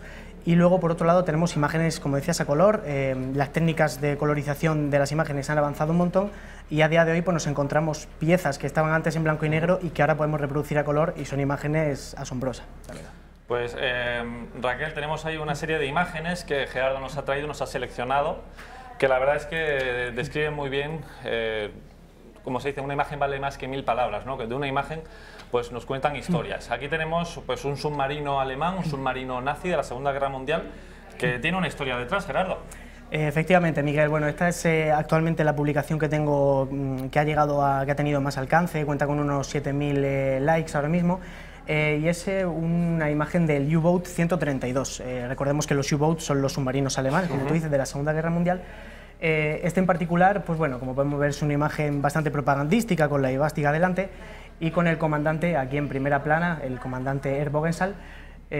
Como podemos ver, pues es una imagen que evoca como un poco al dominio de los mares que en ese momento Alemania tenía a principios del conflicto, y que se rubrica sobre todo a partir de los primeros años, 1939-1940. En concreto, este submarino hunde la nada desdeñable cifra de 11 navíos enemigos, o sea que tuvo una buena hoja de servicio. ¿Y en qué momento paró, digamos, Alemania, la Alemania nazi, dejó de dominar los mares? Porque ahí hemos visto, ahí lo tenemos, en 1941 fue el año en el que dejaron de dominarlos, porque claro, los submarinos eran una tecnología, por cierto, Isaac Peral, español, fue el inventor del submarino, fue una tecnología que no tenía mucha contestación. ¿Cómo se acabó con la hegemonía de los alemanes bajo el agua, bueno, y en el océano en realidad? Sí, efectivamente, Miguel, como tú dices, el submarino es un invento español, pero los alemanes lo llevaron en las guerras mundiales a un uso pues, magistral, ¿no? En la Primera Guerra Mundial se inicia la campaña de guerra submarina ultranza, por el que se intenta un bloqueo de Gran Bretaña a base de destruir sus buques mercantes, y la Segunda Guerra Mundial va a empezar un poco con esa dinámica, es decir, los submarinos alemanes, que son los mejores tecnológicamente, van a intentar barrer el mar de marinos mercantes británicos. Al principio aprovechan el factor sorpresa. Los buques mercantes británicos normalmente van solos por el océano, y estos submarinos actúan en lo que se conoció como Wolf Pack, que son las manadas de lobos, que pueden albergar hasta 5 o 6 submarinos que hunden, pues, como puedes imaginar, todo lo que encuentran a su paso y barren a los mercantes. Me preguntas por cómo al final esta hegemonía... ¿Cómo se acabó, efectivamente, con la hegemonía alemana? Exactamente, pues después de un dominio claramente por parte de los alemanes del Atlántico, surgen las respuestas, lo que yo llamo las respuestas efectivas, ¿no? a este arma. La primera de todos es que Estados Unidos ha entrado en la guerra. A partir del 7 de diciembre del 41, tras el ataque de Pearl Harbor, Estados Unidos entra en la guerra con todo lo que ello supone, material bélico, una nueva armada, pero hay que destacar sobre todo 3 puntos de vista, ¿no? A la hora de las respuestas efectivas contra los submarinos. El primero es tecnológico y es el sonar, una herramienta que ahora está empezando a funcionar, se está empezando a emplear, que mediante ondas sonoras permite localizar a los submarinos debajo del agua. Ahora ya los U-Boot no actúan en solitario, sino que no actúan desde la sombra, mejor dicho, sino que ahora actúan desde la luz, ya se les ve. Por otro lado, también tenemos respuestas armamentísticas, como la carga de profundidad. Es una bomba que ahora se introduce en el agua y cae unos pocos metros, se hunde unos pocos metros hasta explotar. Esto hace que sea muy fácil abrir una brecha en un submarino, y como comprenderás, una brecha grande en un submarino equivale a la destrucción completa del submarino y a su hundimiento. Y por último, también las técnicas de navegación. Se emplean nuevas técnicas de navegación, como el sistema de convoyes. A partir de ahora, los buques mercantes aliados no van a ir solos, van a ir en grandes grupos de unos, incluso hasta más de 100 buques mercantes, rodeados por toda una hilera de buques de guerra, destructores, buques especialmente diseñados para batir a los submarinos, incluso submarinos aliados que van a hacer que los submarinos alemanes se encuentren ahora con una barrera muy difícil de traspasar. Se tirará como una especie de fortificación en medio del agua, para que los submarinos no se atreverían a atacar, claro, entiendo, ante tal... Exactamente, los aliados coordinan sus esfuerzos, ahora ya trabajan estrechamente de la mano Gran Bretaña y Estados Unidos, y consiguen, pues, efectivamente, estas fortalezas flotantes que llevan los bienes y todas las provisiones a Europa, desde Estados Unidos. ¿Cómo se vivía en un submarino? Porque yo entiendo que tienes que pasar muchos meses bajo el agua, tienes que vivir en unas condiciones que no serían las más halagüeñas, ¿no? Sí, la vida de los submarinos era dura. Hay testimonios alemanes y también americanos, nos han dejado muchos testimonios, estos últimos más porque se hundieron menos submarinos americanos durante la Segunda Guerra Mundial, y nos dicen que es pues una experiencia muy claustrofóbica, como te puedes imaginar. Pasan muchas semanas debajo del agua, recorriendo los mares. Aquí el asunto del olor también es un factor que les influye mucho. Hay muy mal olor en el submarino, cualquier olor se multiplica por 100 a la hora de viajar en un submarino. Sin embargo, también tiene sus ventajas los tripulantes de un submarino. La primera de ellas es el salario. Tienen mejor salario que el soldado regular en ese momento del ejército de tierra, y por otro lado las raciones de comida también son mejores. Es decir, que al final, pues bueno, una serie de factores, ¿no?, que haciendo balanza, pues sin embargo mucha gente optó por los submarinos porque permitía también granjearse el ser un as del submarino con cierta facilidad. Pues esta es la primera de las historias que viene aquí a contarnos Gerardo. Vamos con la segunda, que tiene que ver con el día de Elba, este día en el que en el río Elba pues se unen los los rusos y los americanos. Cuéntanos esta, porque es una foto muy icónica. Vemos ahí a una chica y a un soldado, una chica rusa y a un soldado americano. ¿Qué nos puedes contar de esta instantánea? Bueno, la foto, como tú dices, es muy icónica. De hecho, están perfectamente seleccionados los elementos, sobre todo por parte de los soviéticos, que emplean la propaganda magistralmente. Podemos ver a la izquierda a un soldado con la orden patriótica la orden de la guerra patriótica de primera clase y la orden de la Estrella Roja, que son de las dos más altas condecoraciones soviéticas. Y junto a él, pues como tú dices, una chica, un soldado que dispone también de la misma insignia, la orden de la Estrella Roja.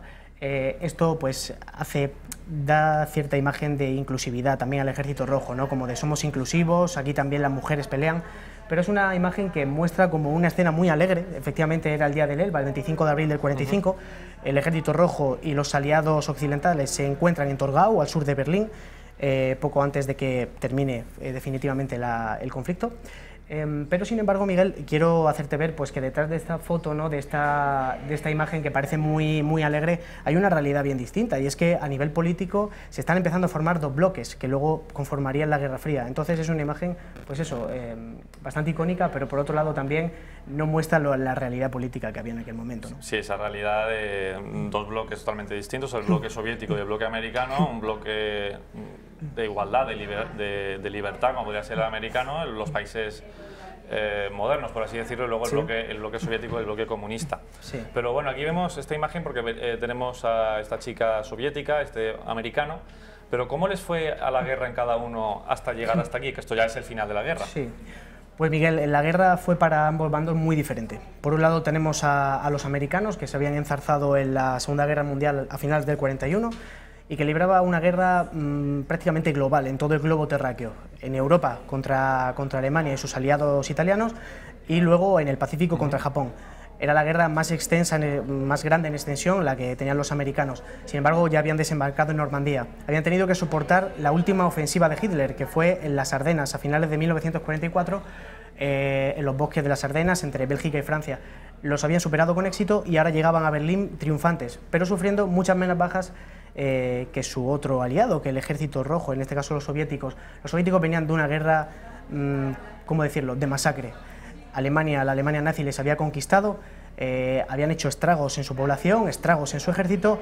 También es verdad que las tácticas del ejército soviético favorecieron a tener muchas más bajas, pero habían reconquistado todo el territorio, ya llegaban a Berlín y se ponían cara a cara con los americanos, pero con muchísimas más bajas y sufriendo mucho más de lo que lo hicieron los americanos durante el conflicto. ¿Cuántas bajas pudieron tener los soviéticos, más o menos? Pues para que te hagas una idea, el número de bajas militares, estamos hablando de carácter exclusivamente militar, de los soviéticos fueron de 8 millones, comparados a los aproximadamente 400.000 americanos. Es decir, estamos hablando de una cifra que se multiplica pues prácticamente por 20. ¿Y esto a qué se debe, más o menos?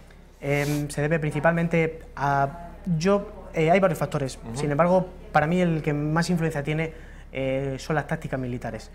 La Unión Soviética, ante el asedio alemán, se ve obligado a lanzar a sus soldados al frente, muchas veces incluso escasos de municiones. Hay muchos soldados del Ejército Rojo que pelean con pocos fusiles en todo el batallón. Los hombres van al ataque prácticamente sin armas, y esto hace que los alemanes en cada una de las batallas se cobren muchísimas víctimas, que llegan a alcanzar los millones. Sin embargo, Estados Unidos entra en la guerra con una mejor tecnología, también con una mejor aviación, y al final son todos esos factores los que contribuyen a que Estados Unidos tenga menos bajas. Por supuesto, también los alemanes, como sabes, llevaron a cabo una Rassenkampf, que lo llamaban ellos, una guerra racial, ¿no?, así llamado por los nazis, que básicamente consistía en la eliminación de los soviéticos. Tenemos otra instantánea de la toma de Berlín, una instantánea muy representativa, que ilustra muy bien lo que fue el bando aliado. La siguiente imagen, Raquel, por favor, ahí la tenemos. Esto es Brandenburgo. Exactamente, estamos en la puerta de Brandenburgo, Miguel, y tenemos en la imagen a la derecha al mariscal de campo soviético Rokossovsky, y justo a su izquierda tenemos al mariscal de campo Bernard Montgomery, británico, que viene precisamente a Berlín en esta ocasión para condecorar a los generales soviéticos. A la izquierda de Montgomery está Zhukov, la mano derecha de Stalin, el mariscal más representativo de todo el Ejército Rojo. Y aquí, Miguel, esta instantánea me llamó la atención porque ya no solo por el ambiente victorioso, ¿no?, que podemos ver en la foto, sino también por el papel que en ese momento podía ejercer Gran Bretaña como mediadora entre los dos bloques. Gran Bretaña tiene la oportunidad de ser mediadora entre la Unión Soviética y Estados Unidos. Sin embargo, no lo va a conseguir. Julio es un mes muy crítico, de hecho esta imagen es de julio del 45, es un mes muy crítico en Inglaterra debido a que, entre otras cosas, Winston Churchill, el flamante ganador de la Segunda Guerra Mundial, pierde las elecciones en su país. ¿Y por qué las pierde? ¿Qué ocurrió para que el que había ganado la guerra, la Segunda Guerra Mundial, bueno, uno de los países, evidentemente, para que perdiera en las elecciones? Pues Miguel, el pueblo británico conoce bien a su primer ministro y sabe que Churchill es una persona extremadamente anticomunista y también extremadamente beligerante. Dos cosas que creaban el cultivo perfecto para iniciar otra guerra con los soviéticos. Entonces, el electorado británico entendió que no era lo que querían en ese momento y que Churchill era un buen líder en momentos de guerra, pero no para un momento de paz. Entonces, el que sale elegido finalmente es el laborista Clement Attlee, que será el que se reúna junto con Stalin y junto con Truman, que ahora es presidente de los Estados Unidos, en la famosa conferencia de Potsdam al final de la guerra. Es decir, que pasamos en Estados Unidos de Roosevelt a Truman. Sí. Roosevelt tenía un perfil mucho más duro, ¿no?, con el comunismo, perdón, más suave con el comunismo, quiero decir, y Truman un perfil más duro, y pasa lo contrario en el Reino Unido, es decir, pasamos de Churchill, un flagrante, como has dicho, anticomunista, a Attlee, que era mucho más suave, digamos, por así decirlo, ¿no? Se cambian los papeles en los países. Sí, efectivamente. Roosevelt también tenía sus distancias en cuanto a Stalin. Sin embargo, Truman es partidario de una línea mucho más dura. Esto hace que con la muerte de Roosevelt, que por cierto Roosevelt fallece el 12 de abril del 45, por lo que no puede ver a su país salir victorioso del conflicto, hace que si había pocas posibilidades de evitar un conflicto con la Unión Soviética, estas ya directamente se difuminen, porque evidentemente con la llegada de Truman y sobre todo con el lanzamiento de las bombas atómicas, el conflicto está prácticamente servido. Y tengo entendido, Gerardo, según comentábamos antes de entrar en el programa, que puede que la bomba atómica no solo buscara acabar con la guerra de una vez por todas, hacer que Japón, esos kamikazes que no se rendían, de hecho cogían muy pocos prisioneros japoneses porque luchaban hasta el final, y me has comentado que puede que este lanzamiento de la bomba no solo buscara acabar con la guerra, sino que tuviera otro motivo detrás. Efectivamente, Miguel, a principios del comienzo del año 1945, Estados Unidos ya ha terminado el proyecto Manhattan y cuenta con las bombas atómicas. Entonces, en cuanto estas bombas están disponibles, Truman decide que es el momento de lanzarlas. Esto se debe a que ya se habían perdido muchas vidas. La opinión pública estadounidense estaba harta de la guerra, no quería mandar a más tropas, no quería que muriesen más gente joven. Y esto hace que Truman se decida por lanzar las bombas atómicas para evitar tener que conquistar las islas principales de Japón con un desembarco, algo que hubiese sido un sobrecoste enorme para Estados Unidos. Estas bombas se lanzan en un principio sin ninguna actitud beligerante hacia la Unión Soviética. Sin embargo, Miguel, te he traído una frase del fabuloso historiador Mark Hastings en uno de sus libros, que dice lo siguiente, que la bomba atómica de Hiroshima viene dada por la voluntad de obligar a Japón a cesar las hostilidades. Eso es lo primero. Pero parece perfectamente razonable que Estados Unidos deseara igualmente frustrar las ansias expansionistas de la Unión Soviética. Stalin en ese momento estaba devorando Europa y haciendo que todos los estados pasasen a ser satélites soviéticos. Hungría, lo que fue Yugoslavia, también Polonia. Entonces, de algún modo, la guerra también sirvió para decirle a Stalin hasta aquí. Es decir, también un aviso de cara al futuro también, ¿no? De decir, somos Estados Unidos, somos, si no la potencia más potente, también con la URSS, sí. Y de cara a la Guerra Fría, que luego vendría, pero ya se sabía que esto que iba a ocurrir, ya lo dijo Churchill, ¿no?, con aquella famosa frase del telón de acero, sí. Marcar un poco territorio. Sin embargo, ahora vamos a cambiar totalmente de tercio, vamos al ámbito nacional, porque España, aunque no participó, fue neutral durante la guerra, sí que es cierto que se envió un cuerpo de voluntarios denominado la División Azul, de las cuales tenemos unas imágenes bastante... Mira, aquí la tenemos, Gerardo, estos son unos divisionarios, sí. Enviados voluntarios, son voluntarios de la División Azul. ¿Qué puedes contarnos sobre este cuerpo? Bueno, primero, Miguel, te voy a empezar hablando de la foto. A mí esta foto es una foto que verdaderamente me fascinó, ¿no? Por el colorido, ¿no? Por esa bandera de España tan colorida. Quiero que notes, Miguel, cómo pues, la actitud que había en ese momento en la División Azul, que fue, como tú dices, el cuerpo de voluntarios mandados por España para luchar en el frente ruso, con esa motivación, ¿no? Esa alegría en las caras. De la foto quiero hacerte ver pues, algunos detalles, como por ejemplo ese soldado del medio que tiene una medalla al mérito militar, seguramente obtenida durante la Guerra Civil, y sobre todo los uniformes, son uniformes alemanes. Los costes de la División Azul, todo el equipamiento y todo, lo prevé Alemania. Sin embargo, llevarían bordados, pues como podemos ver en el casco del soldado, en este caso pintado, la bandera de España.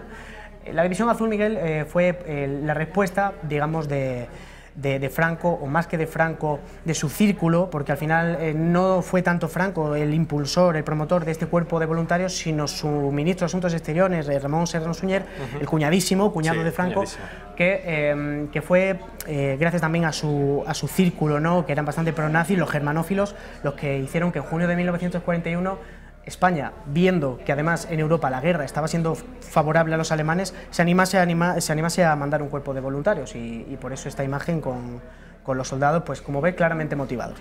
Sí, se le puede ver ahí con esas caras de alegría porque van a combatir finalmente al comunismo, porque recordemos que ellos no iban a enfrentarse contra británicos, no iban a enfrentarse contra estadounidenses, ellos simplemente iban a enfrentarse al comunismo, y de hecho juraron lealtad a Hitler, pero solo en este aspecto, en combatir al comunismo, y no como una lealtad al Führer completa, como podría hacer cualquier otro soldado alemán.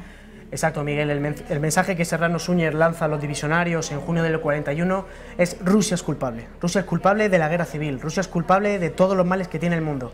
Y además gran parte de estos divisionarios, que van a venir de entre otros, algunas asociaciones como la Falange, van a engrosar las filas de los divisionarios y van a ser fervientes anticomunistas, van a querer ir a luchar el comunismo, como tú dices. Salen de España desde Irún en julio del 41, a Baviera, en el campamento militar de Grafenwörth, donde hacen su instrucción. Allí, el 31 de julio del 41, como bien mencionas, juran lealtad ante Adolf Hitler, ante el Führer alemán en aquel momento, pero se modifica el texto de ese juramento y la lucha se lleva a cabo exclusivamente contra el comunismo. Va a ser lo que se dedique a la División Azul, lucha contra el comunismo, nada más. Fueron a Rusia. ¿Y cómo fue ese momento? Porque claro, ¿en qué batalla empiezan ellos a combatir al comunismo? ¿Cómo fue ese bautismo de fuego, por así decirlo? Bueno, Miguel, pues la División Azul es una historia, la verdad, que roza también lo aventurero, entre lo aventurero, ¿no? y lo triste, por cómo al final acaba con un ingente número de bajas. La División Azul, en agosto del 41, después de su instrucción, parte desde Suwałki, en el este de la frontera polaca, que en ese momento estaba ocupada por los alemanes, parte hasta Smolensk, hasta Smolenko, una ciudad rusa desde donde serían trasladados al frente. Una marcha de 1000 kilómetros a pie. Esta es una de las grandes incógnitas de la División Azul. Los divisionarios tienen que cubrir, Miguel, efectivamente, 1000 kilómetros a pie, una caminata que durará 40 días. Tendrán algunos días de servicio por los países bálticos, pero serán 1000 kilómetros a pie. Se ha confabulado mucho en torno a esta caminata. Se dice incluso que los alemanes querían meter en cintura a los españoles, ya que la impresión que tenían de ellos eran de que eran soldados indisciplinados y bulliciosos, pero que eran valerosos a la hora de combatir. Y llevan a cabo esta marcha. Seguramente el hecho de la marcha fuera porque existía una falta de transporte motorizado en aquel momento en el ejército alemán. Esto hizo que los divisionarios tuvieran que andar. Llega Miguel, como tú me preguntabas antes, a las inmediaciones del río Volchov. El río Volchov está perfectamente a medio camino entre Leningrado y Moscú, donde también se encuentra muy cerca el lago Ilmen, donde los divisionarios pues, llevarán a cabo algunas de sus gestas. La relación con los alemanes en aquel momento es tensa. En la línea del frente están las divisiones alemanas apostadas. Y tú imagínate, Miguel, aparte de ser indisciplinados y bulliciosos, como decían los oficiales alemanes, los españoles, ahora de repente se chocan con un tipo de soldado diferente a ellos. Imagínate un falangista de ese perfil más nacional, catolicista, ¿no? Con un soldado de las SS de Hitler, que era totalmente proclives al paganismo, al ocultismo y a todo este tipo de creencias. Entonces el choque entre los españoles y los alemanes fue fuerte. Sin embargo, el hecho de luchar contra el comunismo fue la causa que les unió. Y el 12 de octubre, Miguel, se produce el bautismo de fuego en las inmediaciones del río Volchov. Los divisionarios entran en combate y responden bien a lo que los alemanes les pedían en un primer momento. Y hay una serie de personajes de la División Azul, Gerardo, que, bueno, que llevaron a cabo una serie de gestas o que fueron incluso condecorados por los nazis por su valía en batalla. Sí. ¿Cuáles son esos personajes? ¿Qué nos puedes contar de ellos? Bueno, Miguel, la División Azul, para el que empieza a leer sobre ella, al final te quedas con un montón de nombres, de personajes y de hazañas, ¿no? Yo he querido traer tres, que las voy a ir ordenando cronológicamente, si te parece. Una vez que los divisionarios empiezan a combatir en esas inmediaciones del río Bolchov, establecen una cabeza de puente. Los alemanes le mandan a establecer una cabeza de puente en el río, y ahí entra la figura del Alfred Moscoso, un granadino, que ha pasado la historia de la División Azul, aunque ahora la gente no le recuerde mucho, que resiste a los envites soviéticos con su batallón a bayoneta calada, llega incluso a establecer combate con bayonetas. Cuando luego van a ver la posición del Alfred Moscoso, este y todo su batallón han muerto defendiendo la posición hasta el último hombre, algo que no era muy común. Normalmente se dejaban incluso hacer prisioneros, pero no fue el caso de los divisionarios, que lucharon con valor hasta el final. Había en el bando soviético, pues los alemanes hicieron hicieron prisioneros a muchísimos rusos, porque estos no luchaban hasta el final, en algunos casos, hasta 300.000. Efectivamente, Miguel, la cifra, se alcanzaron grandes cifras de prisioneros por parte de los alemanes. El Ejército Rojo en un primer momento estaba totalmente desorganizado cuando comienza la Operación Barbarroja, que es la conquista alemana de la Unión Soviética. Por ejemplo, la bolsa de Kiev, cuando embolsan a los soviéticos en Kiev, como tú dices, incluso llegan a ser hasta 300.000 prisioneros. Una cifra barbaridad. Totalmente, exactamente, que luego pasarán a formar parte de los campos de concentración, de los campos de trabajo. Y ya finalmente, Gerardo, quiero que me hables de esta última foto, de este último personaje al que le están condecorando. ¿Quién es este señor? Cuéntanos un poco. Bueno, Miguel, aquí tenemos al comandante de la División Azul, es el general Agustín Muñoz Grandes, que fue designado a principios de junio de 1941. Había sido secretario general de la Falange en 1939 y ahora, pues después de una buena hoja de servicio en la Guerra Civil, pasaba a formar parte de la División Azul en Rusia. Aquí vemos cómo le condecoran con la Cruz de Hierro por alguna de las acciones de la División Azul. ¿Y qué es la Cruz de Hierro? La Cruz de Hierro es pues la condecoración más mítica del ejército alemán, sigue estando presente a día de hoy. En aquellos momentos lucía también la esvástica, la Cruz de Hierro, estamos hablando del Tercer Reich. Y finalmente, aparte de esta Cruz de Hierro, también recibiría Muñoz Grandes la Cruz de Caballero. Esta vez le condecoraría el propio Hitler, una vez que la división hubiese completado su más grande batalla, que fue la batalla de Krasny Bor. Cuéntanos un poco más sobre esta batalla, porque es de proporciones legendarias, ¿no? Incluso se podría acercar a lo de los 300 espartanos con Leónidas ante los persas, que bueno, muchos menos datos tenemos de eso que lo de Krasny Bor, que sí que fue una gesta digna de alabar. Efectivamente, Miguel, es de esas gestas que pasan a la historia por la superioridad de una fuerza respecto a otras, ¿no? En Krasny Bor, Krasny Bor es una localidad que está en las inmediaciones de la carretera entre Leningrado y Moscú, en el cerco de Leningrado.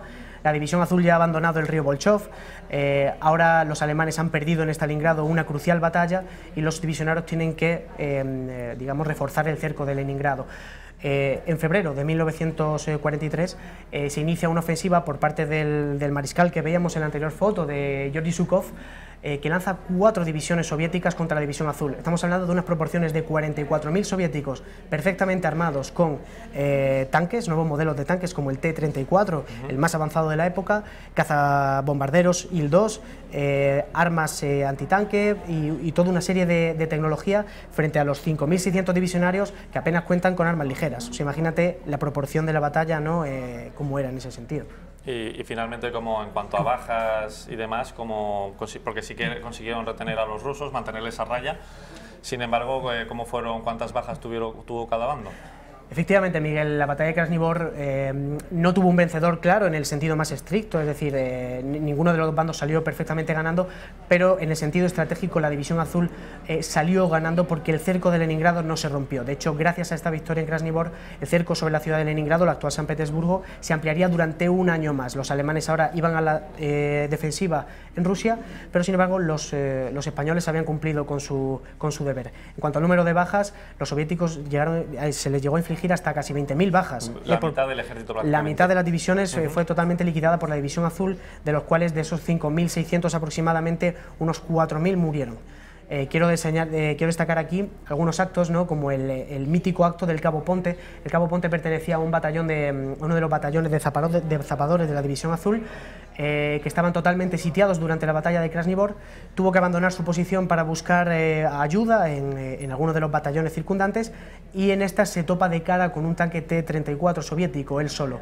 Él observa cómo el tanque apunta su cañón hacia sus compañeros, y lo que decide es sacar una mina Teller alemana que lleva en su bolsillo, y meterla en una de las orugas del tanque, explotando tanque y zapador. Es decir, todo acaba explotando, claro, y logra salvar a su batallón, exactamente.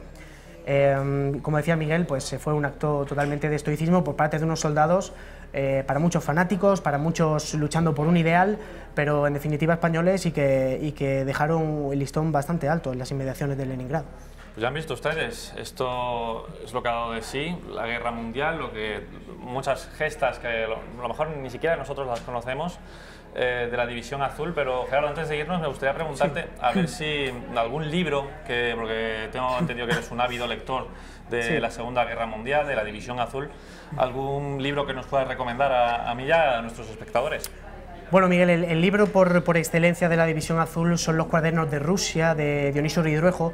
Recordemos que Dionisio Ridruejo es un poeta de la generación del 36 que se alista en la División Azul y que deja el testimonio, digamos, a nivel prosaico, pues el más acertado, ¿no?, en cuanto a lo que se vivió por parte de los divisionarios en Rusia. Yo también recomendaría, aparte de los Cuadernos de Rusia, pues todos los libros de la División Azul de Fernando Vadillo, que fue también otro voluntario y que luego se dedicó precisamente en España al periodismo deportivo.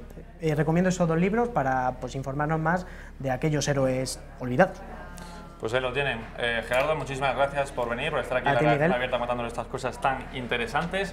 Nos vamos a ir a publicidad, nada, 2 minutines, 1 minutín, y estamos aquí con David Felipe Arranz para hablar de actualidad. Vivimos tiempos de incertidumbre, de vicisitud, pero también en esos momentos difíciles aparecen visiones positivas, visiones importantes. Por ejemplo, nuestro reencuentro con nuestras señas de identidad, con nuestro pasado, con nuestra cultura, con nuestra historia. ¿Qué mejor forma de entrar en contacto con ello que conocer nuestras constituciones? Ahora le ofrecemos en Intereconomía una colección con los 7 textos de nuestras 7 constituciones que alumbraron el siglo XIX y el XX, más un texto explicativo que componen un bello regalo editado estupendamente que les va a entusiasmar. Si tienen la oportunidad, no dejen de hacerse con una copia, yo la tengo y vale la pena. ¿Cómo hacerse con este paquete de las constituciones españolas? Pues muy fácil.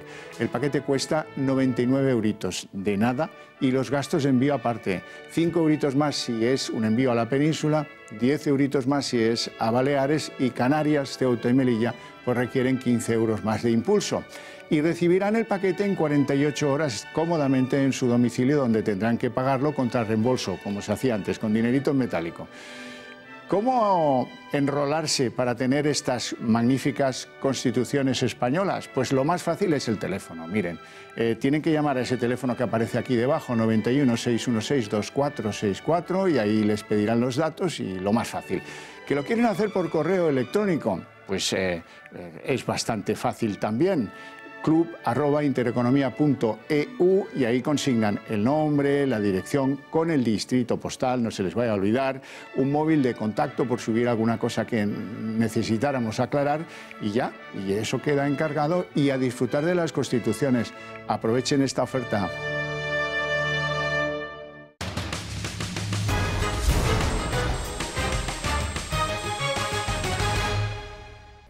Bueno, ya estamos de vuelta en la Redacción Abierta, nos quedan unos 12-13 minutitos de programa. No está mal, no está mal. Me vas a disculpar, David, nada. pero se nos ha echado un poquito el tiempo encima. Mientras sea el tiempo lo que se nos eche encima, vamos bien. Vamos bien, no hay mucho problema. Bueno, un placer estar aquí contigo. Antes de que comentemos la actualidad, porque Ciudadanos parece que se ha echado los brazos del Partido Popular con tal de formar un gobierno lo suficientemente Ciudadanos fuerte. se ha echado los brazos de todo el mundo. Pero antes me has traído aquí un librito, que vamos a ponerlo aquí a la cámara 3, aunque también tenemos la imagen. Raquel, sí. Para que nos comentes, porque bueno, tú solías venir a la Redacción Abierta de la tarde cuando Rafa Núñez Huesca la presentaba, sí, unos a hablar de libros, a nuestro crítico literario. El crítico literario de cabecera. Bueno, Anagrama acaba de publicar la edición revisada y definitiva de una novela que tiene mucha trascendencia política, que es El gato pardo. ¿Y por qué tiene trascendencia política? Porque hay una frase del gato pardo que dice: si queremos que todo siga como está, necesitamos que todo cambie. Es decir, cómo funciona el sistema político para que la gente siga manteniendo sus privilegios cuando han conseguido alcanzar el poder, ¿no? Y este hombre maravilloso, Tomasi di Lampedusa, que este libro aparece póstumamente en 1958, un año después de su muerte, recoge ese momento de cambio de la política italiana, donde en concreto esa famosa frase se la dice Tancredi a su Gattopardo, a ese aristócrata viejo que se está preguntando hacia dónde va el devenir político de la nación, ¿no? Entonces, es un libro exquisito. La edición revisada está hecha por el propio hijo adoptivo de Tomasi di Lampedusa. O sea, que digamos que esta de anagrama que acaba de salir es la auténtica, donde describe el fin de una era política, el fin de la colonización, el fin de los reinos, y comienza la era de Garibaldi, es decir, una era de una monarquía democrática, una monarquía, un momento de aristocracia absolutista de las dos Sicilias, que es desplazada por esa monarquía parlamentaria y liberal. Es una exquisitez, y el príncipe de Salinas, el príncipe de Lampedusa, que es el bisabuelo, Giulio Fabricio, era el auténtico bisabuelo, el Gattopardo, de Tomasi di Lampedusa. Y para que la gente lo sepa, lo que era un Gattopardo, dice: según el diccionario de la Real Academia, el Gattopardo, del italiano Gattopardo, es el nombre de la onza, pero que no es la onza era un felino, o es un felino, ¿no? Pues ese felino, de formas elegantes, similar al gato doméstico, pero mucho más grande, es el Gattopardo italiano, y ese fin de la era con ese, si queremos que todo sea como está, necesitamos que todo cambie, que es en italiano: se vogliamo che tutto rimanga come è, bisogna che tutto cambi. Claro, es que a mí me encanta el italiano. Que sepas que mi primera novia fue italiana, maravillosa. Allá donde estés, querida, te mando un beso. Pero maravilloso el Gattopardo en editorial Anagrama, que a nadie se le ocurra no comprarlo y mucho menos no leerlo. ¿Y necesitamos, ahora hablando de la actualidad política, que todo cambie para seguir igual? Bueno, hay que cambiar cosas, pero las falsas revoluciones, como hemos visto, es decir, los falsos abogados del cambio radical, al final se acomodan. Es decir, aquellos que propugnaban un cambio político, resulta que replican las malas mañas de aquellos a quienes querían derrocar. Por ejemplo, el nepotismo. Por ejemplo, el enchufismo. Por ejemplo, las purgas internas de los partidos. Es decir, parece que estás hablando de un partido muy concreto, ¿no? Estoy hablando, sí, muy concreto. Bueno, estoy hablando de muchos, y estoy hablando de la mala praxis que tienen, la mala manía, casi todos, de en el momento en que pillan escaño, pues ese espíritu revolucionario el poder te modera, el poder te modera y te domestica y te convierte en un Gattopardo, casi diríamos en un gatito, ¿no? Y la verdad es que el libro viene muy bien, el Gattopardo, para ver un poco que es necesario un cambio, pero también es necesario que ese cambio se produzca de forma racional, de forma paulatina, y de forma que se integre, pues aquí en esta época, esas monarquías que venían de las monarquías hispánicas en una monarquía democrática. No tiene que ser una transición suave. El ser humano no está acostumbrado a cambiar del blanco al negro de la noche a la mañana, cortocircuita en general. Y los españoles tendemos al cortocircuito y, como hemos dicho en esta casa, a la bipolaridad incluso. ¿Y tú crees que, porque a Vox lo han tachado de populista 1000 veces, ¿tú crees que va por ese camino o no? Bueno, yo creo que... ¿Crees que dicen mucho pero luego si llegan al poder no van a hacer tanto? ¿O cómo lo yo ves? Creo que Vox tiene que demostrar. Es decir, ellos están en plena campaña. Yo creo que vocear es fácil, coger un altavoz y decir todo lo que se va a hacer es fácil. Pablo Casado también tiene que demostrar. Albert Rivera también tiene que demostrar. Son todos nuevos. Es lo que llamamos muchas veces la efebocracia. Es decir, jovenzanos que tienen unas ansias de poder infinitas y que, bueno, no se les conoce oficio. Es decir, ¿qué están haciendo ahora precisamente para, digamos, legitimar que están cerca del pueblo? Fichar para sus listas a personas que tienen diversos oficios. desde el torero al periodista, pasando por el presidente de una multinacional, o expresidente de una multinacional. ¿Por qué? Porque a los partidos políticos de la efebocracia les faltaba el ingrediente a pie de calle, es decir, el ingrediente sustantivo, que el votante dijese: no ha sido un parásito, no ha vivido de las rentas, porque hay unos personajes que me apetece votarlos porque saben lo que es la realidad. Yo desconfío del hombre político, creo que deberíamos empezar a cambiar el panorama, pero bueno, a lo mejor es que yo soy muy exigente, no sé qué decirte, no, querido Miguel. Hay mucha gente querido Miguel, desencantada con la política y con los políticos, no me extraña, siendo más particulares. No me extraña. Y te quiero poner esta declaración de Albert Rivera en el día de ayer. Venga. Porque ya rechazó hace unas semanas a Pedro Sánchez, que con Sánchez no se iba a pactar, con Sánchez no se iba a formar gobierno, y se ha echado a los brazos del Partido Popular de Pablo Casado. Vamos a escuchar al líder de Ciudadanos. Por tanto, ante una dicotomía como esta, la nación de naciones, la nación de ciudadanos libres e iguales, la España constitucional y democrática, la España que pretende poner en manos de los que quieren liquidar España nuestro país, yo os quiero decir hoy aquí que creo que es una emergencia nacional enviar a Sánchez a la oposición. Es una emergencia nacional y yo, como compatriota y como español, voy a hacer todo lo que esté en mis manos para que Sánchez se vaya a la oposición. Y hoy quiero pedirle aquí, en Galicia, desde Ciudadanos, al Partido Popular y al señor Casado, le tiendo la mano para que formemos un gobierno y echemos a Sánchez y a los que quieren liquidar España. Ciudadanos los han tildado de veleta naranja por un día decir una cosa, un día defendían lo de Vox con la violencia de género, otro día ya no, un día intentaron pactar con Sánchez para llegar al gobierno, ahora lo detestan. ¿Tú te crees este discurso de Albert Rivera? ¿Crees que es simplemente electoralista, pero si luego efectivamente con las encuestas le saliera la mayoría absoluta junto al Partido Socialista, pactarían? Yo creo que hay, por lo que estoy viendo, o sea, he tenido acceso a un informe, no voy a decir de qué instancia, muy potente, un estudio donde hablan de una previsión para el Partido Socialista muy grande. Y ese informe, hecho por un equipo de sociólogos muy prestigioso, da un margen, agárrate a la mesa, de un 70% para el Partido Socialista. No puedo citar la fuente, pero quiero decir, la derecha lo que está haciendo, la derecha centro-derecha, es hablando, no sé si por WhatsApp o haciéndose llamadas antes de irse a la cama después de tomar una tortilla francesa, pero yo creo que están viendo que si no hay unidad en las orientaciones políticas, la fragmentación del voto va a ser salvaje. Es decir, Albert Rivera, estoy seguro de que no ha hecho eso sin un sondeo receptivo por parte de Pablo Casado. Y Pablo Casado también ha hecho otras declaraciones hoy, no sé dónde, porque es que me produce un hastío tremendo, donde él decía que dejaba la puerta abierta para pactos con otras formaciones políticas afines a su ideología, ¿no? Entonces, yo creo que a medida que nos vayamos acercando al 28 de abril, vamos a ir viendo cómo va a haber una serie de movimientos para atomizar ese voto, y que de alguna forma, a mí me han entrado unos WhatsApps, tanto de una facción como de otra, para atomizar ese voto, incluso organizando en qué orden tenía uno que votar, ¿no? En las generales y en las autonómicas. Es decir, ya hay una organización un poco y ya hacen las paces. Pasan de arrancarse la cabeza de los hombros y ponerse verdes a decir qué amigos somos, cuánto nos queremos.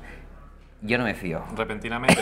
Repentinamente, porque están todos como locos para pillar cacho, como se dice en las fiestas por la noche, ¿no? Están todos deseando irse a bailar con la más guapa y hombre, el problema de Albert Rivera es que él es muy bueno en la retórica. Yo no sé si en la ejecución política es tan bueno, porque yo nunca le he visto. No, claro, nunca le he visto ejercicio. Le he visto que hace un buen desnudo, lo hemos visto en ese anuncio que sacó cuando se dio a conocer en Barcelona, que salía tapándose sus vergüenzas, que como estrategia está muy bien. Pero aparte de eso, pues tampoco le he visto yo mucho movimiento político a él. A quien sí le he visto triunfar es a Inés Arrimadas. Inés Arrimadas en Cataluña, que ganó, pero sin embargo no pudo ni siquiera formar gobierno, o ni siquiera lo intentó, ¿no? A ver, cosas que, con ese avispero ya está la cosa complicada. Bueno, David, bueno, querido, gracias. A ti. Les dejamos ahora con Tiempos Modernos, con Fernando Paz y con la redacción abierta a las 6 de la tarde con Javier Torres. Hasta luego.